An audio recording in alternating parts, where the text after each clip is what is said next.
Dreaming of owning a property in a prime location with great proximity and fantastic neighborhood?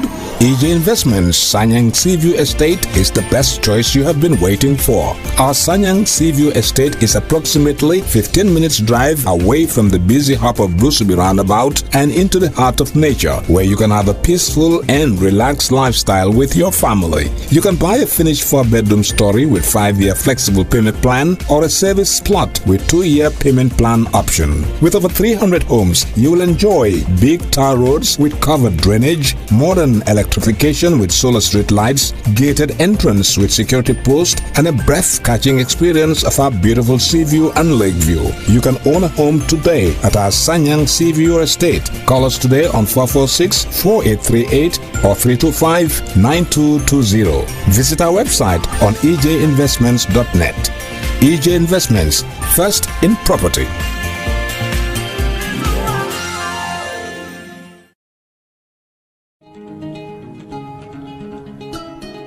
Look guys, you guys got very big rams. I hope you don't get it from where I'm suspecting. Do you think you're the only one who knows where all the good news come from? My son bought me this ram all the way from abroad with Baloo. Oh yes, this must be Baloo. Me too, my daughter just bought one for me through Baloo. With Baloo, everything is possible. This Tabaski, you can buy RAM for your family using the trusted Baloo. Just log on to the www.baloo.com website or download the app. You can buy RAM, otherwise foodstuffs such as rice, sugar, cooking oil, and much more for your family this Tabaski. Baloo, better than sending money.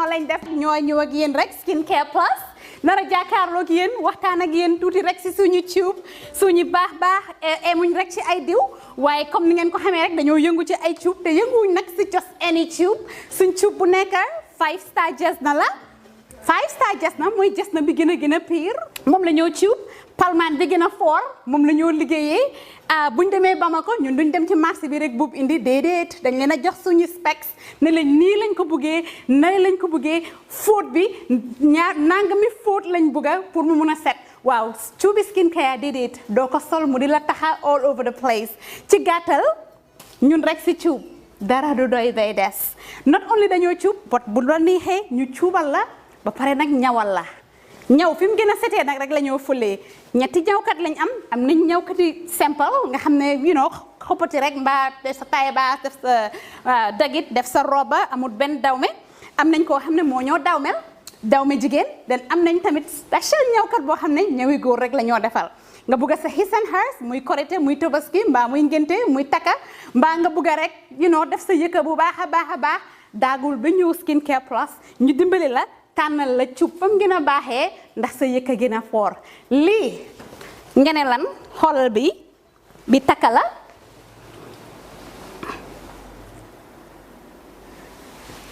skincare fii la fu léegi yéen tey we're not all about skin we are skin care and the plus does come in so many different ways.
Cubantu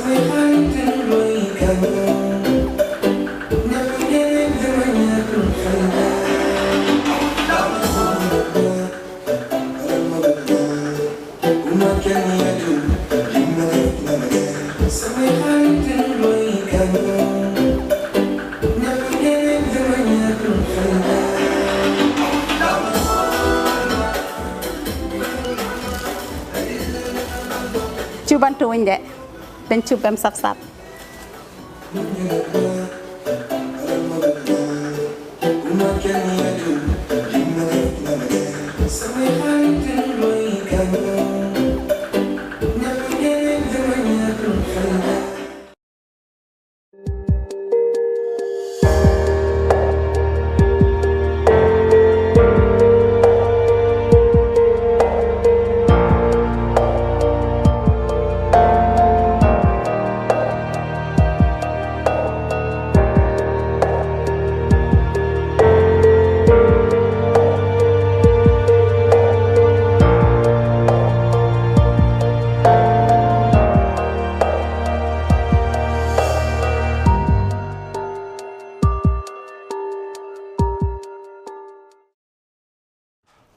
Hello, good afternoon and welcome to the brunch on Kerfato. I'm Lamin Cham, and together I'm with my usual panelist, Yuma Kamara, a lecturer from the University of the Gambia, Mustafa Dabo from Kerfato, and today our special guest is Usman Gajigo, who is an economist and a farmer. He likes to call himself also a farmer. And in this edition, of course, we start with a review of what dominates the news this week in the newspapers, as well as what was trending or still trending on the social media. And then our topic 2 will be economics. We will discuss about the single currency that West African states are talking about to establish. Will it work, and how will it work, and how will it affect you who is carrying the dollar in your pocket? All this in this edition of the brunch on Kerfato. Now, and the topics today, the media, the split in the PPP deepens with the formation of a rival party, if you like, a faction. We'll also take you to a front page that featured the APRC reacting to suggestions that they are now causing, or perhaps they're intending to go to bed with President Barrow's yet to be formed NDP, if that is the case. We will also discuss other issues like the second week of testimonies at the TRRC by the people from the media. Welcome, Yuma, Mustafa, and Gajigo. Thank you. Thank you. Let's start with the PPP. Last week when we were here, they said they were supposed to have a meeting, but then eventually we had a political party, Gambia for All, have been formed, led by Bakary Dabo. Bakary Dabo, of course, was a person who fought against Papa Njai in the December National Congress of the party, the verdict of which he and his people contested. Now the results been that the PPP is now, for all intents and purposes, split into two now. Mr. Dabo is saying that, Mr. Dabo's camp is saying, okay, Papa Njai's camp can have the name, but they are sure that they have the people behind them. And Papa Njai's camp are saying, so, well, there can only be one PPP. So, what does this tell us about the PPP, the party which has a strong history before 1994 and even after, such as getting us independence and putting up the structures, governance structures before they were disrupted in 1994. What do you make of this? You too young perhaps to know a little about the history of PPP. Well, I would say yes. I was too young. I didn't know Do much about PPP. Do you know Jere Dafe? You're from Kiangis. Do you know Jere Dafe? The name is familiar. Okay. Kian doesn't Let's have have so many people in the our name is politics. familiar. Yeah. Okay.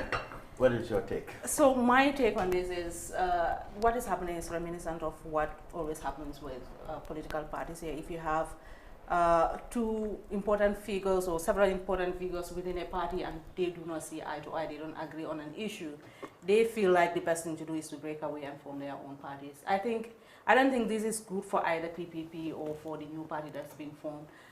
When you talk about the people, I'm trying to imagine who are the people, because the PPP base for me doesn't exist anymore. I think Bibi Dabo's party is built on nostalgia more so than anything that's tangible for them. Yeah. Who is to blame for the division of the UDP, the PPP, OJ or Bakari Dabo? Because apparently... You would have been right, because some people have the view that the UDP is also who is to blame? In the eyes of the neutrals, it is OJ versus the rest of the old guards of the PPP. They are not happy with the fact that he's come with a proxy, sort of a novice, as they used to call it. Who is to blame, Bakari Dabo or OJ? I think both of them, but OJ takes the greater burden. I mean, you want to say OJ is the one to blame? OJ and Papa, because look, the reality is, I mean, Papa, obviously you can blame BB for not being very firm in the past for the PPP, maybe because he is out of the country and you are here. But the reality is that Papa is new in PPP. And in fact, Papa was UDP, and this is a guy who would be recognized with jumping from one place to another when he doesn't get what he wants. He was in UDP, he couldn't get their leadership position, he left. So it has always been about him, and him. You bring him over, give him the party leadership, and you are behind. And everybody knows that's the intent is clear. It's because this is the guy you can manipulate. You want to leave, but you then want to leave. You want to leave, but you want to leave someone behind you can manipulate. We know BB comes with a lot of experience, but also he also has a problem.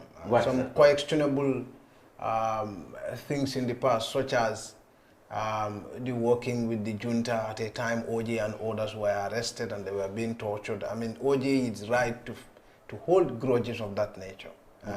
You know that at the time OJ was being tortured, Landin Jallo, Sonko, Kamabaji and others. Bakari said at the time, and it was publicly made actually, the chairman of the junta at the time, Jamie said, the whole of the PPP were corrupt except Bakari Dabo. If your colleague make an exception of that nature, and you being the finance minister knowing that the junta, what they are saying was just a bunch of excuses. I'm trying to put Bakari's counter-argument to that.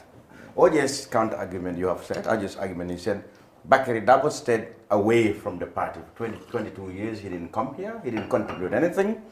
And he actually worked with the APRC and even went to kind of give them some sort of credibility by saying that it was justifiable at the time to change. I mean, because there was endemic corruption, etc.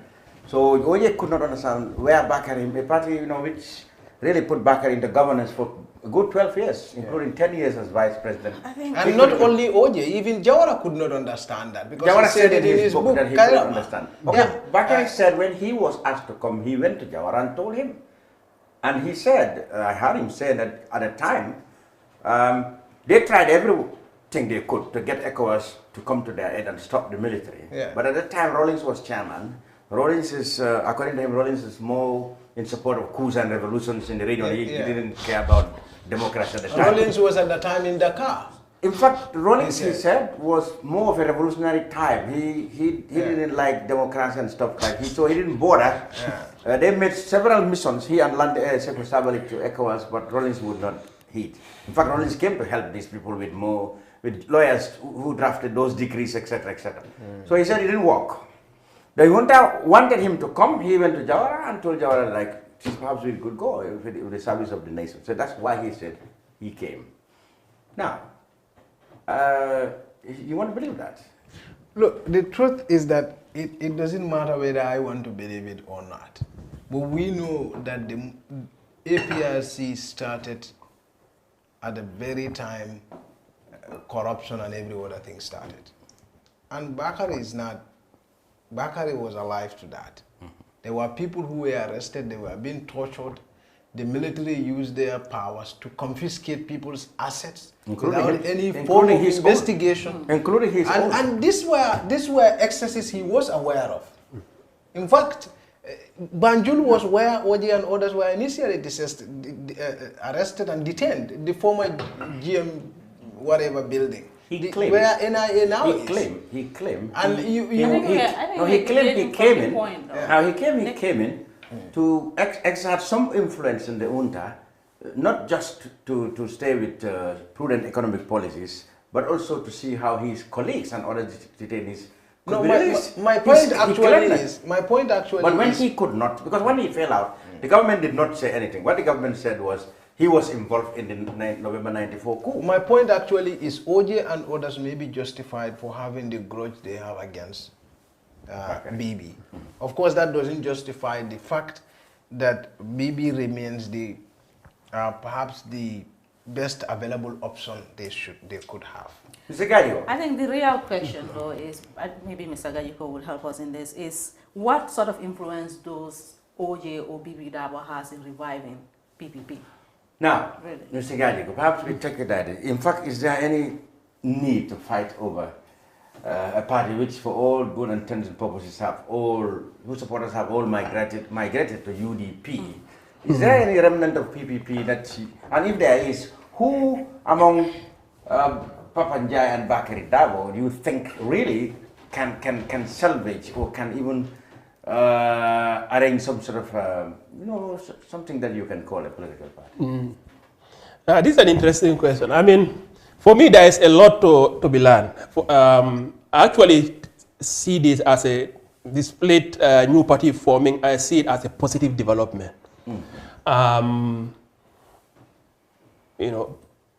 Right now, we're going through some sort of a transition, not a real transition, but we really need, we thought we had a coalition going into this new transition, but turns out that, whatever agreement they had, they themselves are not aware of it. There was supposedly an MOU, some are saying it's signed, some are saying it's not signed, and now whether or not it is signed is,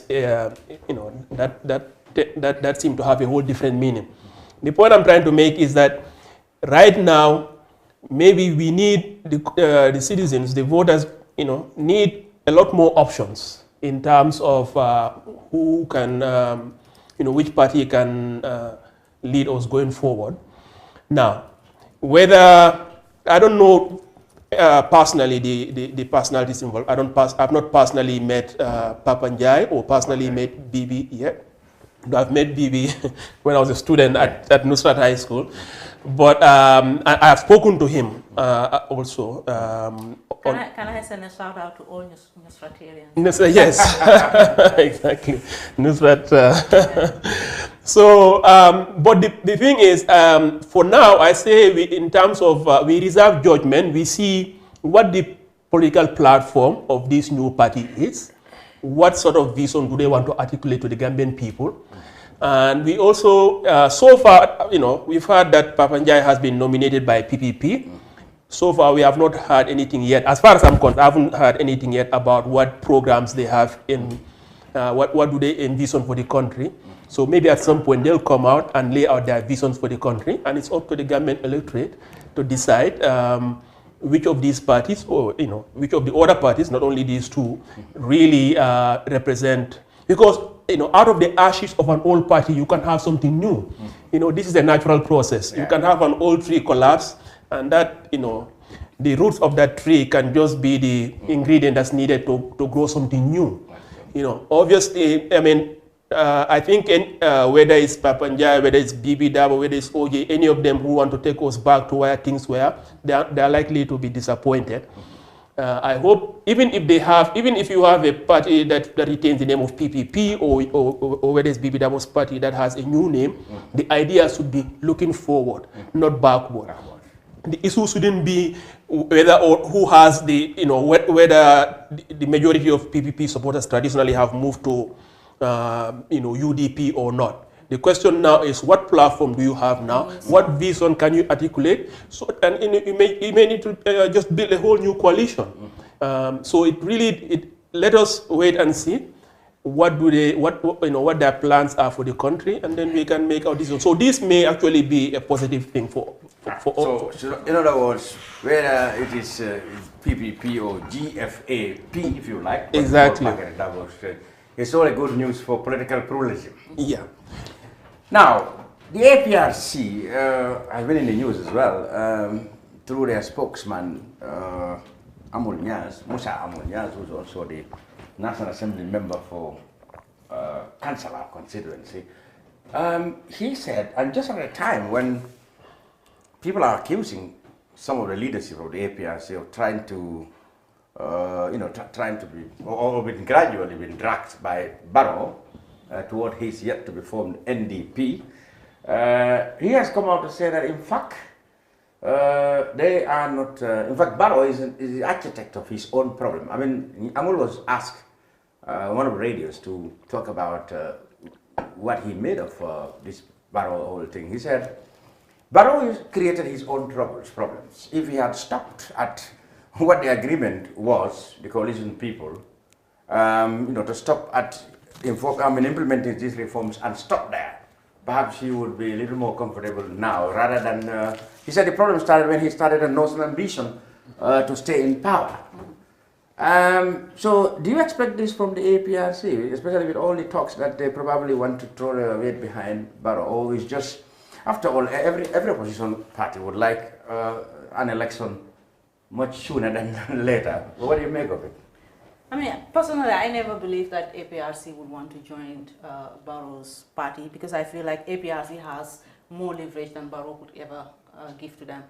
You would expect individuals who might want positions or who might want benefits immediately who want to join him. He said that. But to have the entire party back in Barrow does not necessarily make sense to me. So if Amul Nyasi says this, he's echoing so many other people's beliefs about Barrow. If you come into power and you have been an underdog for so many, for that long period, and you haven't proven anything that could gain you re-election. On top of that, you are attracting all sort of negative attention to yourself by being seen as incompetent, by being seen as untrustworthy, and by being seen as glamoring for power that you don't necessarily have. If Amul Nyasi said that's something that he draws towards himself, I want to believe that that is the case. Mustafa? Any surprise in what he's saying? Well, I this theory of APRC wanting to join, or having a possibility that APRC could join with Barrow, does make sense to me somehow. I mean, we've been there before. Yeah, it does make sense to me. Because, I mean, if you look at it, both APRC and Barrow do not seem to have, they need each other. They don't seem to have the amount of political capital required to get you back to office with the required vote you may have beyond 50% of the votes. Barrow, we all know, home is UDP, and he's ejected from that. It's like now the devil that's evicted from a body. He needs another one, And so it's like a cursed devil. So that's the point, and he needs the right political constituency, the one big enough to be able to get him a re-election. And in order for him to achieve that, not only must he be able to attain the little he was able to get from UDP, but he needs to get little from PDYs, little from GDC, little from APRC, and put it together to be able to secure a re-election. And to do that, to get the APRC people, you would need to speak a language they understand. And there is no language APRC understands now more than a soft landing for Gambia. Or, I mean, so Barrow is desperate. Like we say, he is desperate. Like he is desperate. So when Amul Nyas made it clear that he is architect of his own problems. Didn't you understand also that he's not likely? He's burning bridges. Yeah, not necessarily, because I mean, when you are flirting with someone, like I said, this is some guy flirting with. This is a lover he is afraid of, but he is flirting with the person. No, Barrow doesn't. Barrow would not definitely come and clearly tell APRC that we are going to go into an alliance and risk losing some respectable partners. But he is going to do this shortly. So Amul saying this doesn't necessarily mean that Barrow cannot form alliance with APRC. Amul is Amul.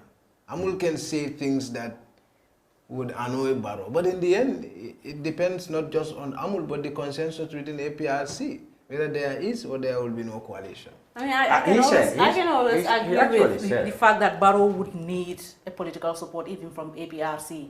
That is not questionable. What is questionable is what would APRC expect to gain by aligning themselves with Barrow? Well, let me help you. Because in this political climate, it's not even conceivable that a sitting president, even Barrow, would want to create an environment where it makes it conducive for President Barrow. A lot of things are inconceivable until politicians do them. No. Well, stranger things have happened. Yeah.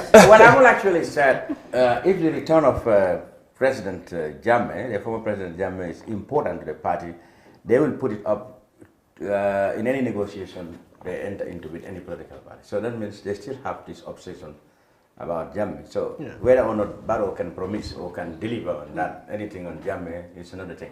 But what do you make of APRC Barrow relationship? You know, supposedly they're seeing each other. The other day the APRC said they are in contact with him about Jammeh. His spokesman came out denying it. What do you make of it? Well, I don't.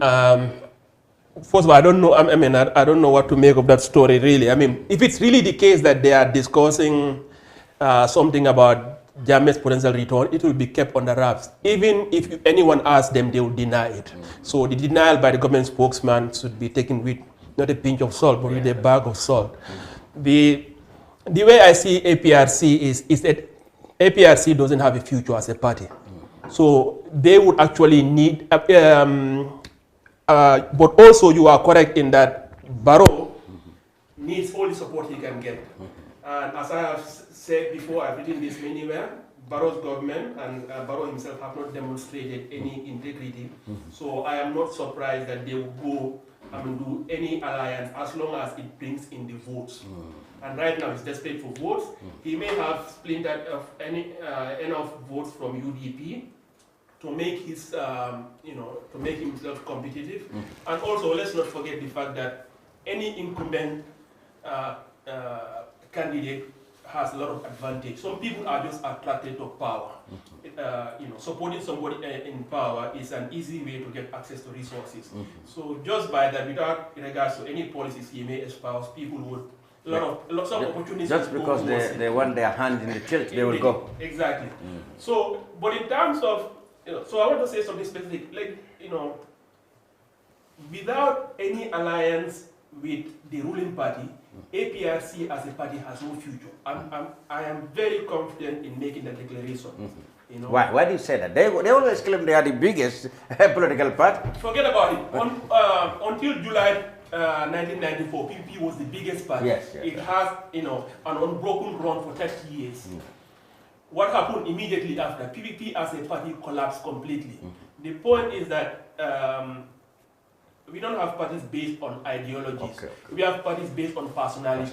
The whole PPP with its structure, with its charisma, with its seemingly unbreakable grip on Gambian politics, was really hard. I mean, Jawara's grip was really based on one personality. When that individual went, the party ceased to exist. OJ and others did valiant efforts to try to resurrect it, but we all know the result. It is a faint shadow of what it used to be. So think about APRC as a party. APRC, was formed by a dictator, which means it had access to unlimited resources. It never had to face any adversity. Anything it wanted, it had it. It didn't even need a structure. APRC could have, without a mobilizer, without an account, it doesn't need a treasurer accountant. It just had to request money. It would have it. The supporters can be housed anywhere. The government would cover it. This was a party that never was tested, that never faced any trials. Any adversities. All of a sudden, this party now is, Ahmad Ba's party has a much brighter, my party's party with zero political elected has a brighter future than this party. But they could argue that they have 5 National Assembly members, whereas my party doesn't even have a councillor, do they? Those 5 candidates, those are just vestiges. Those guys, the advantages they had prior to that were advantages that were built during the Jammeh regime. Give them 5 years. No. But then after the elections, I mean the 2017 elections was after Jammeh left. They managed to get 5 seats. Yeah, that's what he's trying to say. In an exclusive zone. It was. So you were saying it's in an exclusive zone. Yes. So he's trying to say that in the not too distant future, APRC will be extinct because. But that's the experience we've had with political parties. Like when political party, what he's trying to explain is that when political parties are in power here, because of undue disadvantage that they have, what the influence they have, the resources of the state they use, they are so reckless. They don't even have structures in place. They don't they are centered around an individual. Everything centers around one person. When that person goes, the party dies. The PPP, the same thing happened to them and all that. Of course, PPP was banned. It's a different thing. But APRC, we've seen a similar thing. We said the APRC because they didn't have. They always got things, ready-made for them. They were not tested. So after the part of Jammeh, they are struggling and they will struggle to. They will struggle. Things will only. I can guarantee you, the next election, APRC will not get more than 1 seat, and after the next election, they will not get any single seat. I mean, it's just simple. You can have people right now, people like Tombonjada and others holding elections, but give them a few more years, let them struggle on their own, trying to make a living and not having any patron they can call at the State House whenever they needed resources. Very soon they're going to hitch their bandwagon to someone or some party where they can get resources. So in this is basically 2 groups. APRC and Adam Barrow are 2 groups or entities that need each other. Adam Barrow needs voters, but this may be these people want relevance and they need resources as well. So think of it as a merger of companies where merger of convenience, but think of it as some party where they can get resources. So in this merger of companies, the one that wants to be acquired would make itself a lot more valuable than it is. Now obviously you, the bigger company, understand, absorb it. You always have some information asymmetry. The ones inside the party know a lot more about the party than the one outside. They can, inflate things, their significance, their support. And obviously, as you drive towards Phoenix, which I do frequently, you see these flags. One can get a very, inflated picture of how big or how deep this party's support is. But the reality is, Yaya Jammeh's support and APRC's support on top of that is mainly a function of just what resources he was able to get from the state to his constituency and the party bigwigs like Tombonjada. Now that has dried up, they obviously would want to hitch their fortunes to somebody who can give them something similar. And Adam Barrow seems to be like the likely candidate. But for him, he's going to buy something that appears valuable, but in the long run, it's not really that valuable. Now, if he retains his seat, yes, APRC can actually, maybe, they can regrow their support. But suppose he doesn't retain his, this position in the next election, APRC is dead. Now let's end this now with, this other thing. The UDP, leader or leadership have been suggesting that if their breakaway National Assembly members believe that they have support that's different from UDP, that they have a new political base in Adam Barrow, let them resign and face a by-election. The leadership challenged the breakaway and asked to do that. They said if they do that, they certainly know whether they are popular or not, or whether they're still covered by the UDP. And then Dudu Sano said, in fact, Barrow could be here for 15 years. Yeah. And I was on record saying this was their goal weeks before he. Yes, you definitely said it. But if do you think the so-called breakaway NAMs have any chance if they should heed the call or the challenge, take up the challenge and resign now? Would that be their end, or they can now They can now definitely regain the seats on the BYM or NDP whenever it is formed. I think that would be very interesting for us to test that theory. I know that the call is vindictive because it's not backed by the law. Of course, if nobody is saying that they are compelled by law to resign. No, that's what I'm saying. But it's hard to say if they believe, because nobody can sack them now. Yeah, that's why I started with the fact that it's going to be interesting, because we know that National Assembly members are being voted into office based on their party affiliation. Yes. I remember one of my high school teachers saying that if you decorate a donkey with an APRC flag, he's going to get elected. At the time. Yeah. So we want to be in an interesting moment where we want to test this, whether individuals could earn themselves a position in parliament as opposed to being voted into office because of other people's loyalties to the party. So it would be very interesting to test that theory. But I also know that it's something that may not happen because obviously the law doesn't back it up, but it's the thing that's supposed to happen also. It just brings us to just like what we're talking about, Adam around the 3 years. I mean, there's no law that's stopping them from resigning. What we're trying to say is, no, it's not the same thing. What I'm trying to ask the you 3 years thing, the 3 years thing is not the same. What is the same? That means stopping Adam Barrow from resigning, even though he's claiming that the law gives him 5 years, but the law didn't say you cannot resign. The law gives the parliamentarians 5 years, but they didn't say you cannot resign. What is right to see is, do you believe that this parliamentarian... With Adam Barrow seeks a mandate from the people, and the mandate that he sought was based on 3 years, and this mandate now is 3 years. Now, even though the law does not require him to resign, he has an obligation to resign based on the mandate that was given. That's a moral obligation.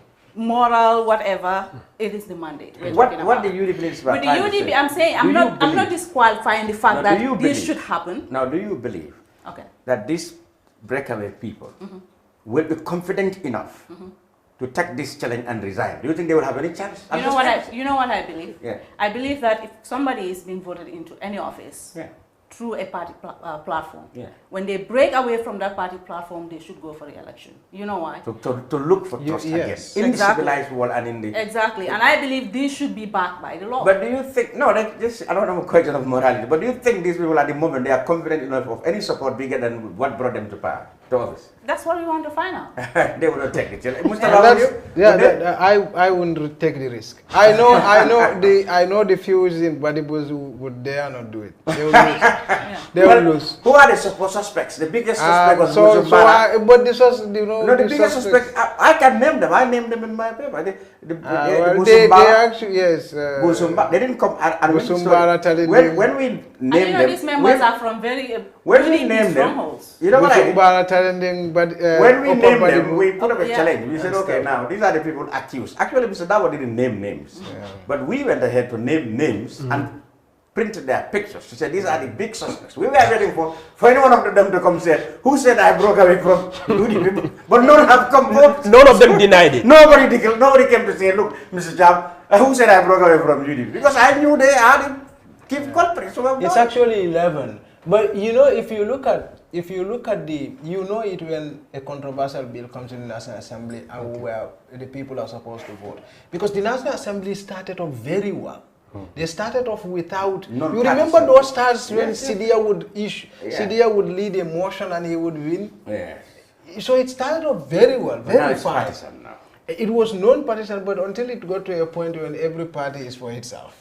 You know what I mean? So when that division started, that was when we begin to see... And Barrow also came to spoil the party. Yeah, the 20,000s. You know, then you begin to see people speaking from the two sides of the mouth. Playing fast and loose with the truth.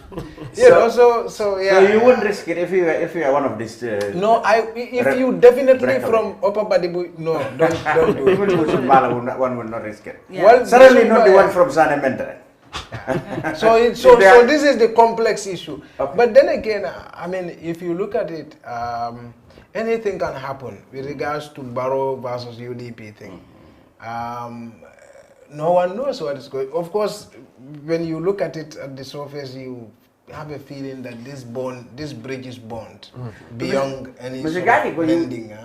Let me get you to deal with the Dusano declaration. The 15 years they were here. Is this a plan? Is this something that's planned, or is just talking? Is just building castles in the air? No. I mean, I think this is the actual plan, and this has been their plan from the very beginning. I mean, I remember speaking to somebody at OP, Office of the President, who mentioned this, more than a year ago. I see. Like from the very beginning. So at least I mean, years. yes, and he's still working at OP. He mentioned this he said when they entered, their 3 years was never their plan. So Adam Barrow decided, I mean, he's in sincere stand on this, which I have, by the way, I've written an article in Kerfatu, and I don't like to, I think diplomacy has its role, euphemisms have their role. I like to call this particular thing what it is. It's lying. Adam Barrow's lie to the Gambian people started from the very beginning. The moment he entered power and tasted the trappings of power, he decided that he was going to stay for the long term. And I know the CRC process hasn't done, but again, this is what I mentioned in one of my articles, that the way I foresee them doing this is CRC will make its recommendations. It will be sent to the president. They will take their time. And, by the time they decide on this, even this 3-year thing would be like, would probably come and go. And they will try to push this as close to, their decisions on the CRC as close to the 5-year period as possible. And then elections would be held. And then the new constitution's release and the end of the 5-year term would be held as close as possible. And then we know that there obviously will be a term limit. Anybody who has sent suggestions to the CRC mentioned the term limit. Which is 2 term limit. Yes. So now what they are going to argue is that, okay, the new constitution now will come into effect starting from the next term. So this 5 years is a transition period, and his hope would be he would win re-election and win again, and then be in power for 15 years. And I think that would be a tragedy for the country. But do you think that's possible now? Well, do you see that coming? Is it from the Gambian now. No, nothing is inevitable. Now, you can make mistakes in 2 ways. You can go and sit and say, this is impossible, it never happened. If you don't do anything about it, what you are confident will not happen will happen. Or you can also say, well, it will happen, but then if you, basically just say, I won't do anything about it, you just give him it's a play of the field, and it will happen. So Jammeh did that in 2016 when he said he was not going to campaign. Exactly. So the point would be, I mean, to me, anything is possible, but what ends up happening, what is possible, depends on what Gambian people do. You can have new political parties come into effect, new candidates today we don't even know about can announce tomorrow they will run. And I hope that if Gambian people get up, people who normally wouldn't even consider going into politics get up and go into politics. If people just reject this attitude of fatalism, saying, these guys are politicians.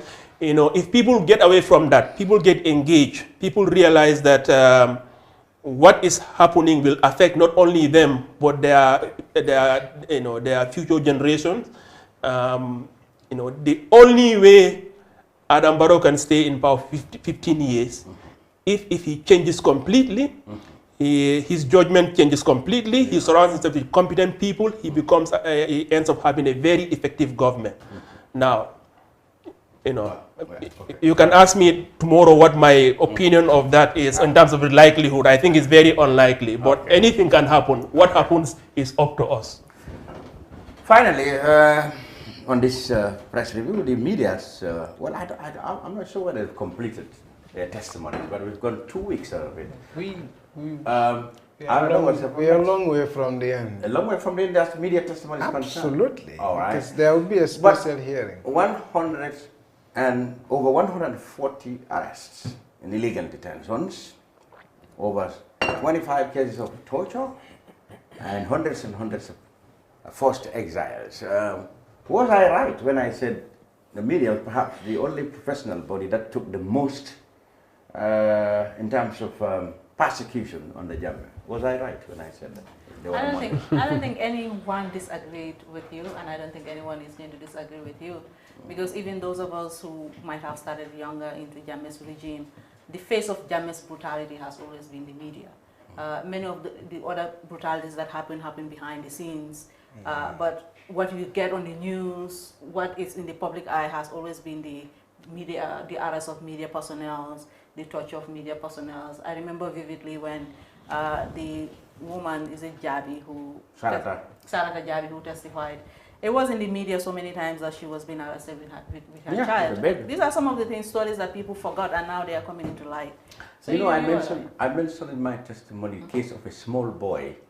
I couldn't, come up with the name at the time, whom I met there, and I was told by insiders how horrendous he too was tortured. And on the whole, the mother was listening, was watching my testimony.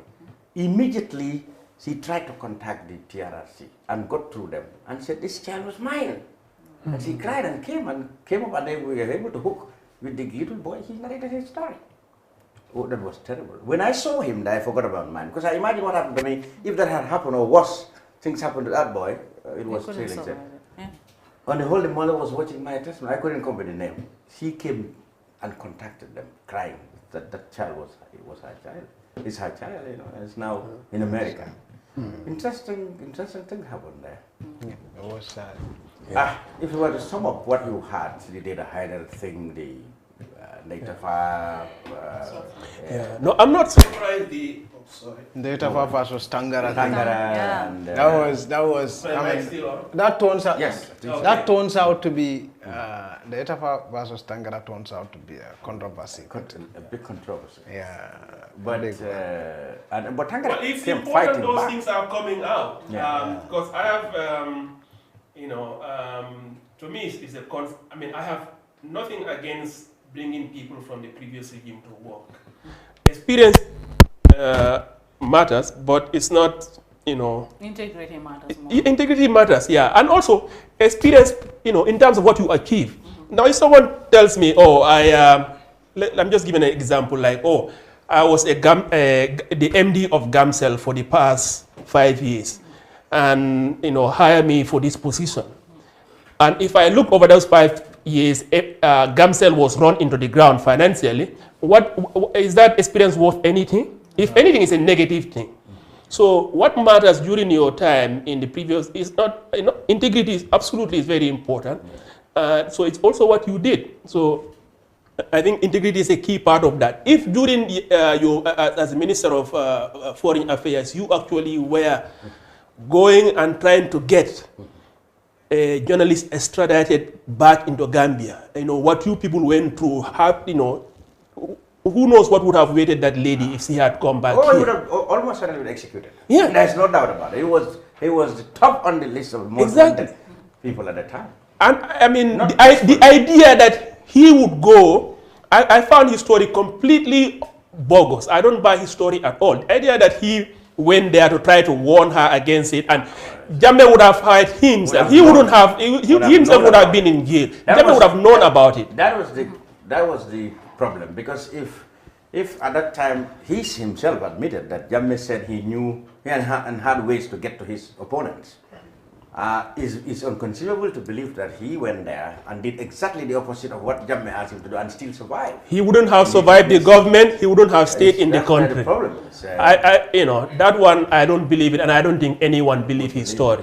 For me, the most striking thing in the last week was how narrations are now coming out of course we know that Deda was killed. What we don't know, what we could not confirm is who killed Deda, right? We know there were motives. Jammeh had motives really to kill. A lot of them. But seeing Pap Sen talking about Deda the way he did, the clarity in his voice, the bravery in saying everything that is in his head, and also for me was very liberating.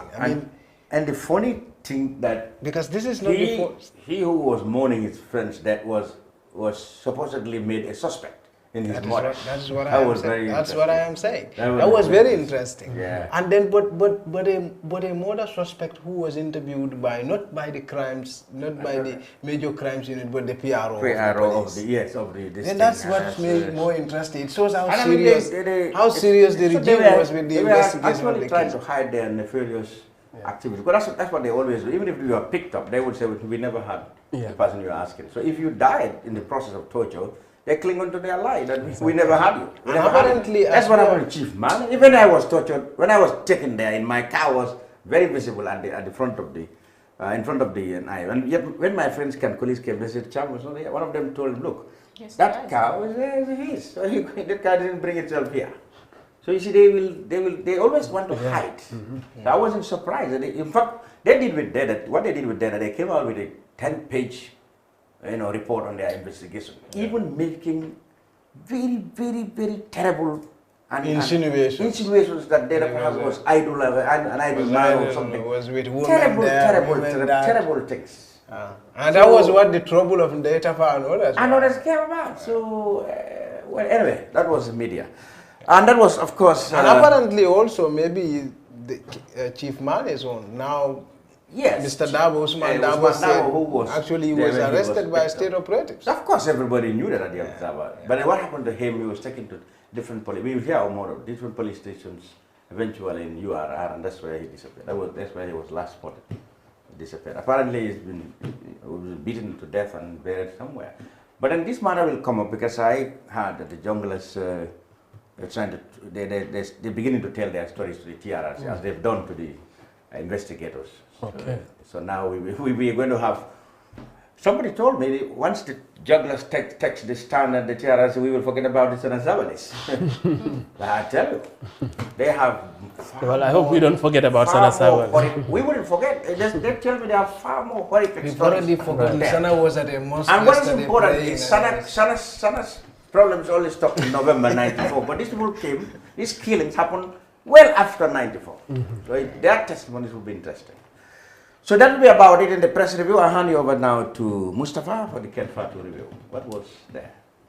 Well, I think Nyima would take us through what is trending. What's trending on social media? So what's been trending is closer to home. It's been the GPU award saga. I don't know. And what do you call home? Well, Mustafa has been at the center of that controversy. Congratulations, Mustafa, for the awards that you've won. I did the congratulations. Now just put the controversial. To me. I have to start with the congratulations. You haven't congratulated him enough. He's trying to be kind before he puts me on the... Exactly. Mustafa, didn't I tell you that being a member of the executive of the GPU and being a contestant, the awards will seem a conflict of interest. Didn't I tell you? Yeah, you did. But apparently, this was discussed here. You remember? Yes, with when Musa, the GPU awards came here? The chairman of the committee. A month before the awards, right? Yeah. I think at the center of the controversy was also the award that was given to the Justice Minister. Many people didn't see that as worthy, that he was worthy of the award.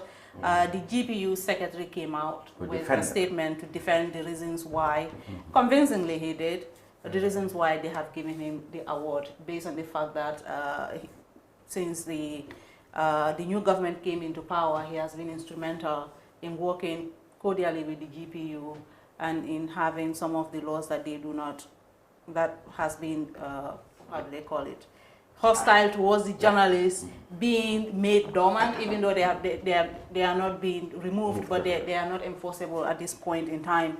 And also that they are expecting that he's going to continue working with them to repeal some of those laws and be an ally to the journalists. And based on those considerations that he has been given the award. It's been a tough week for the journalists, for the GPU especially, on Facebook. I'm sure some of you have seen it. You came on the barrage of criticism. Exactly. Not just because an executive member was awarded two executive members got in between them. Five? In between them Six, five. actually. 6 in between 3 executive members or 2 executive members? 6 out of 13 went to GPU executive. So isn't did they have a valid point? But the reality is, the thing is, no matter how clearly you try to explain let's make something clear. You have outsourced all the entire process to an independent body. But since it remains a GPU award and Mustafa, the awardee, is a GPU executive member, people who with short-sighted people will always say, look, there have been some inside jobs. I don't blame people. Everybody should have an opinion, and at a particular point, sometimes you can be blamed for your position, but sometimes you cannot be blamed, giving on the amount of information available to you, because your judgment is based on the information available to you. Now, the reality of the GPU awards is that the GPU has the board, which is the politicians, the executive, the people who are elected, the president, vice president, the rest. Which include yourself? Including myself. Sure. But that's up there. Yes. Now, GPU is run officially, day-to-day operations of GPU. By staff. Is by the Secretary General and his staff. Now, who runs the GPU? The Secretary General, supervised by the board. It's like board of any organization. We understand. Now, board of organizations are not necessarily involved in the day-to-day running of that organization. But they take the final. They play supervisory. No, they play supervisory roles, but also policy-making decisions. That's the role we play at the GPU. Now, you have the Secretary General. Now, this is two layers, right? The third layer is the GPU Awards Committee. That's the third layer below. Awards Committee of the GPU reports to who? The GPU Secretariat. But the Secretariat appoints an individual, a staff of the Secretariat, into an awards committee that is outsourced to a committee of journalists and other people, like Musa Sise of APRC, Lamin Fati of CPA and others. These are the people who are in charge of the GPU Awards Committee. Now the fourth layer are the judges. Who appointed the judges? The GPU Awards Committee. Who are the GPU Awards Committee? Musa Sise, Lamin Fati of Child Protection Alliance, Official Sports Journalists Association, and the likes. These are the people who awards the GPU judges. Who are the GPU judges? Agnes Thomasi of West Africa Democracy Radio. Iso Williams, BBC Africa, Hasum Sise, National Arts and Center for Arts and Culture, Ablai Kurang, and Aisha Dabo, Dakar. These are the judges. Now you have 4 layers between me, my influence, and the GPU awards. Yes. So now you understand. Now that's that. Now I understand it can be a perception issue, and anybody can be forgiven for holding such perceptions. Yes. So but when you have this kind of views, you should ask, how are people awarded in GPU awards, and when has it become an issue? Now last year, this award was held. Year before last, this award was held. Now last year it was held. I won it too. You understand? But there was no complaint. I was not a GPU vice president at that time. Yeah, but I mean, you can say, but now, people did. How do I become worthy before GPU vice president and now become unworthy because I'm GPU vice president? Mr. Gajigo, let me become the devil's advocate here. Okay. Nobody's question his competence or merits in all these, that he deserved those awards. Because like he said last year, he won it, nobody queried. Right. But at the time, he was not a member of that board. That board is described. Emphasize he won 3 awards last year. Yeah, okay. That wasn't a question because he was not in that board, that powerful board he's talking about. Yes. And is it not understandable that if somebody... Conflict of interest. That no matter how independent or how somebody's far... position disqualify you from... So this is the problem. I'm a journalist. Acknowledged. Question of morality, as we are holding. But I am a journalist. Question of morality. Question of morality. Yeah. Maybe this is. Okay, I give up. You people are right. No, I'm trying to tell you what people outside are thinking about. Yeah. I guess this is maybe this is an opportunity to I think this explanation you provided is useful. I've heard about this controversy. I didn't weigh in because I didn't know a lot of the details to have an informed opinion on it. But I think the explanation you provide could. Maybe next time before these awards are publicized. In fact, the campaign happened. Where you were sitting was the chairman of the committee. And I remember asking him this question. This very question. Yes. Okay. This very question because I was trying to preempt what would likely happen. And that's what happened. But the problem is, the issue is, in this generation of ours, this journalism generation of ours. Look, there will be no journalist in this country who will be bigger than the likes of Serekunda. the likes of Swaiwood Konate. It's not happening. There is not going to be a journalist in this country who is going to be bigger than the likes of Samuel Sarr or Foraya. It's not going to happen. The likes of Edward Francis Small. It's not going to happen. But these are people who don't even know how to operate a Facebook app. They don't. These are people who are not even on Facebook.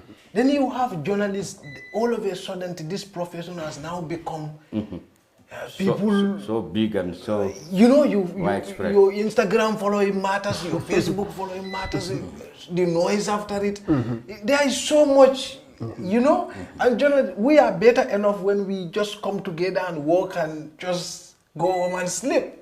Instead of fighting and bickering on Facebook, it's not helpful. Yeah, no, things have changed quite a bit. The advent of social media, obviously everyone has their own platform now. Exactly. So, if you were to take social media, let's say you go several decades back and, bring Twitter, Facebook, the controversies that are dogging and following the journalism professor now would be the same thing. It's just that at the time, you had few people had the means to broadcast what they had to say. Now if you didn't have a radio, a loudspeaker, or a newspaper, which most people don't, so now everybody can. Yes. So this is the the double sided of technology. Anytime you have a technology, there are pluses and minuses.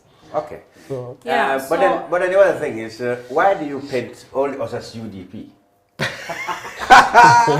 So you see, okay now. So you see, this is also a perception issue. I know. So they are one of the people who went to this place with a green. That was insensitive. That was insensitive. No. When I came to the hall, that's the first thing I observed. No, actually, I mean, the girls who put on those dresses were the people who chose what to wear. Maybe they are UDP. Well, Gajigo is certainly not UDP. So the point is, this guy, you sometimes that's why I started by saying people can be forgiven for views they have, because these are perceptions. Those are things that nobody would have. You can come here with a yellow. Maybe you didn't come with that in mind, but then I see you and I realize maybe this is not the right color you wear. This is yellow. It's UDP. Yeah. But maybe that's what the intent you have. Yeah, these people, that's not the intent they have. I bet you Sirif is a professional journalist, and they're saying because Sirif, they said is a UDP. That's where it's going. And that is why they think the others are UDP. When I walk into that hall, Sirif did not decide that was who the comes, first thing who I becomes the I noticed it too. When I saw it, I know Gajigo. Sorry, I know some of the girls that I know they have no real political affiliation. But when I saw the colors, I'm like, normally there shouldn't be any problem with anybody wearing any color. But you never think that would be a problem. But it has become a controversial issue in our country, and sometimes we need to be sensitive to those things. When I saw it, I'm like, oh my God, you are going to have a backlash on this. Right. This is not the right color to wear at this event. But that's just besides the point. But then also, we're going to move on. Yes. Another thing that's trending on social media, we remember that there was a time when some activists on Facebook especially, they have created a WhatsApp group also informing the public that they are going to occupy Brikama Area Council because of the fact that they believe the chairman is not doing so much for the women in the market, the taxpayers. But next morning, was to chess. Yeah. Was it chess on board? Yeah. So it happened that the vice president, who is from Brikama herself, had contacted the organizers to have a dialogue with them. And my understanding is that they have failed to, they didn't want to meet with her. So she decided to mobilize institutions and members from the government to go and clean the Brikama market as a preemptive move. Okay. So they did that. Wait, the VP? The vice president, The vice president did that. Regardless of that, the organizers said they are still going to go ahead. But they've been denied the permit, is it? Yeah, and they have applied for the permit and the police have denied them the permit. And now it's circulating on Facebook and they would go ahead WhatsApp pages. So they wanted to peacefully protest. The police denied them that. And the protest was going to come along with cleaning the market. Yeah. They should go ahead. Yeah. To me, if you... Are you not inciting violence? No. Lawful assembly? I think that would be... Because... If there is violence, I think that would be... No, I think... No, honestly, if you want to peacefully protest, if the police are going to, exactly, the police are going to deny you permit, they need to come up with very good reasons as to why the permit is not even to say, okay, go ahead, okay, don't go ahead. Yeah. There has to be some such level of consideration if you're going to reject it. And yeah, exactly. I mean, you have to provide an explanation. We're not seeking permission from you. Yeah. It's just informing you that this is going to happen. Put in place protective measures that is going to protect freedom of assembly is your constitutional right. I don't even care. I don't know if this... Doesn't that bring us to this public order act, etc., etc.? Well, I mean, that's something that needs to go anyway. The fact that it's there in our constitution, I mean, is in our laws is a travesty. I mean, this is something that even the what is that human rights body has gone to court to try to remove this. Yes. Yeah. So, but the point I'm making is it is your constitutional right for freedom of assembly. Now, I'm not saying you go there and do something illegal and engage in violence and ransack things. If you want to peacefully protest, the law says you apply for a permit. Now, the police can deny you based on some good reason. Maybe. And you know what is funny about this too? This had happened before. Now, we had activists going to the Brikama market, to the Brikama garage to clean there. And it is the same people who are wanting to organize this also. But if something can happen peacefully, why would you want to make it so complicated that it can now turn violent? Exactly. Now, you discount these rumors that or allegations from the anti-Occupy Brikama market. That they are motivated because they are UDP. These people are UDP people masquerading themselves as activists. To score a political point against Sirifo Sonko, the chairman who is now believed to be broken away, who has seemed to be in the Barrow movement. Anyone who would believe that would definitely wouldn't have been in the market. I was in the market the very next day that the cleaning happened with the VP, and I've overheard women say, women castigating other women for participating in that. And they were saying if we had failed to pay our tax, then they would listen to us. So they didn't believe that what the VP did was a response so the VP went there to their plight. They felt that it was an affront to their plight. Actually, can I say something? That was actually I hope people are not thinking of this as something positive that the VP went and cleaned the market. This is a travesty. It's not. He was trying to. I mean, no, it's not responding. No, it's one of those pointless publicity. I mean, it just shows. Publicity stunt. It's a publicity stunt. It just shows that this government is not serious. Whose responsibility is it to make sure that Brikama market is clean? That's the local area council. Under which ministry is that? Ministry of local government and or regional, whatever they call it now, and lands. When problems like this happen, a government needs to first step back and say, what are the institutional failures that have led to this problem? Now, is the vice president going to come every week and clean the Brikama market? No. This is nothing but a publicity stunt. It just shows that she doesn't know her job. She doesn't know the proper role of the government. The local government, if it doesn't have the capacity, you ensure what reforms institutionally that needs to be implemented at the right level so that this problem, which is going to be recurring, can be addressed. The vice president is not going to get up every week or every month to go and clean the market. If she thinks he's solving the problem, she has no clue what her role is. She has no idea what to do. But it is not something that is new to us. This vice president, when she was at the Ministry of Industry and Trade, she really did a mess of that ministry. She has no idea what her ministry's role was when she was there. So I'm not surprised she already has she's playing an unproductive role as a vice president. She's part of the problem in this government. She's never going to be a part of the solution. So, you mean the Occupy people said they will still go ahead? They are going to and still when go was ahead, it supposed even without a permit. I think it's the 24th. 24th. Yeah. Anyway, thing trending, otherwise we will have a break and then we talk about... But there is one very important thing I think we need to talk about. Yes? And this is it's the Africa Bar Association. I'm lowering my voice because they may be watching. You are on television live. You mean the people who came here when Jammeh was the around? The people who really annoyed us in 2016 have the audacity they to are back. Come and they are back. Yes, what is their guys. mission? What is their mission? Well, apparently they've come here to do a security meeting, a meeting of human rights in security work, something of that nature. And then Sadly, they invited the CDS. This gentleman, Mr. Salih Utal, the president of the Gambia Bar Association, had gone to Facebook to publish, to do a post on it. And they issued a press release against Salih Utal, insulting him. The Bar Association? Yeah. And yeah, it was controversial. And on Salih Utal's comment, actually, was Mr. Emmanuel Diouf, the chief of the commissioner of the Human Rights Commission. Yeah, Emmanuel Diouf was not equally kind in his view towards the Africa Bar Association. Most people consider them an institution that's not very serious, the one that, and apparently these people, you have to pay $500 to be able to, I think, come to the workshop. Yeah, they've invited the city. Is the workshop not been Guys, what do we do?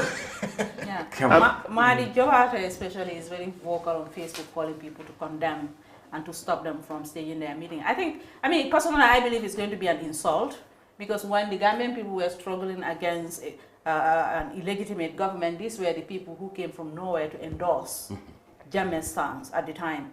And that we cannot now fight against people like that and to ensure that we have an environment like this, and now they want to capitalize on that environment. Yeah, so I would like to say Emmanuel Diouf, the guy at the Human Rights, he said, interesting indeed, going down memory lane, you see what a bunch of unethical lawyers can say. Then again, I guess integrity has nothing to do with education. People from all walks of life are religious. Learning can just be purely evil, dishonest, and shamelessly disgusting. Yeah. So lawyers are not actually very much supportive. Gambian lawyers. Who are they support? Who's supposed to be their host? Well, their host is just our former Attorney General, the person who I think Singate, Mama Fati was Singate. So is any lawyer responding to this? Well, lawyers are actually not up in arms, but they don't seem to be very welcoming. But they are also not kind to this gentleman, Mr. Tal. They issued a whole press release, a very lengthy one. You mean the African Bar or the Gambia Bar? Africa Bar Association. Condemning him? Yes, condemning what he said. And I think there are being some protests organized to stop them from holding that whatever workshop they want to do. Yeah, on the 29th. And also... But do they have... What audacity do they have to come back and hold when actually everybody's angry with them and their role in the impasse? Yeah, because even at a time when the Nigerian Bar Association had taken a concrete decision, because at the impasse, the question Gambia faces on the impasse is not between two people, one lose, one win. It's between one person who lose and doesn't want to leave and the people who won. Yeah. So this was not an issue where you don't know where you stand. You know, and that was the sad thing. Oh, so the workshop, do you think will ever go ahead? I think it will. It's likely going to go ahead, but then again, the lawyers are asking government officials not to be there. And the CDS has been invited, and people are hoping he does not go. Okay.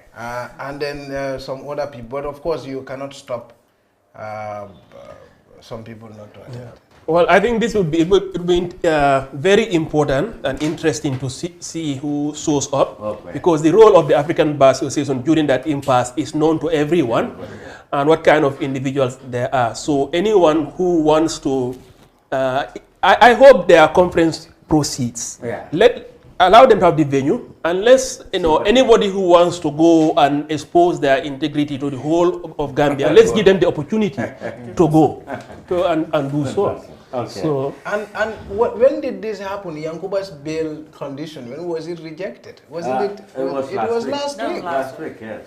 That was week before last, or this? Is it part of our week? Well, week before last, what happened was they applied for bail, and it was scheduled. The ruling on the bail was scheduled for last week. Last week, this past Monday. This past Monday. Yeah, and it was rejected. It was rejected, and so we haven't had that. We haven't had a bit of a discussion on that. But then again, it was not just the bail that was revealed. Really. The plans to? It was also 10 or no, because the contentions were bail application 1. As well as a referral to the Supreme Court of the immunity argument. Yeah, that was second. Yeah. And the third one is, when do we have the adjournment date? That's now fixed for October the 14th. Yeah, that means Yakuba is going to be will stay 3 months until High Court resumes from break. But there is no Supreme Court now. No, now we are going into substantive case. The case is not going to Supreme Court.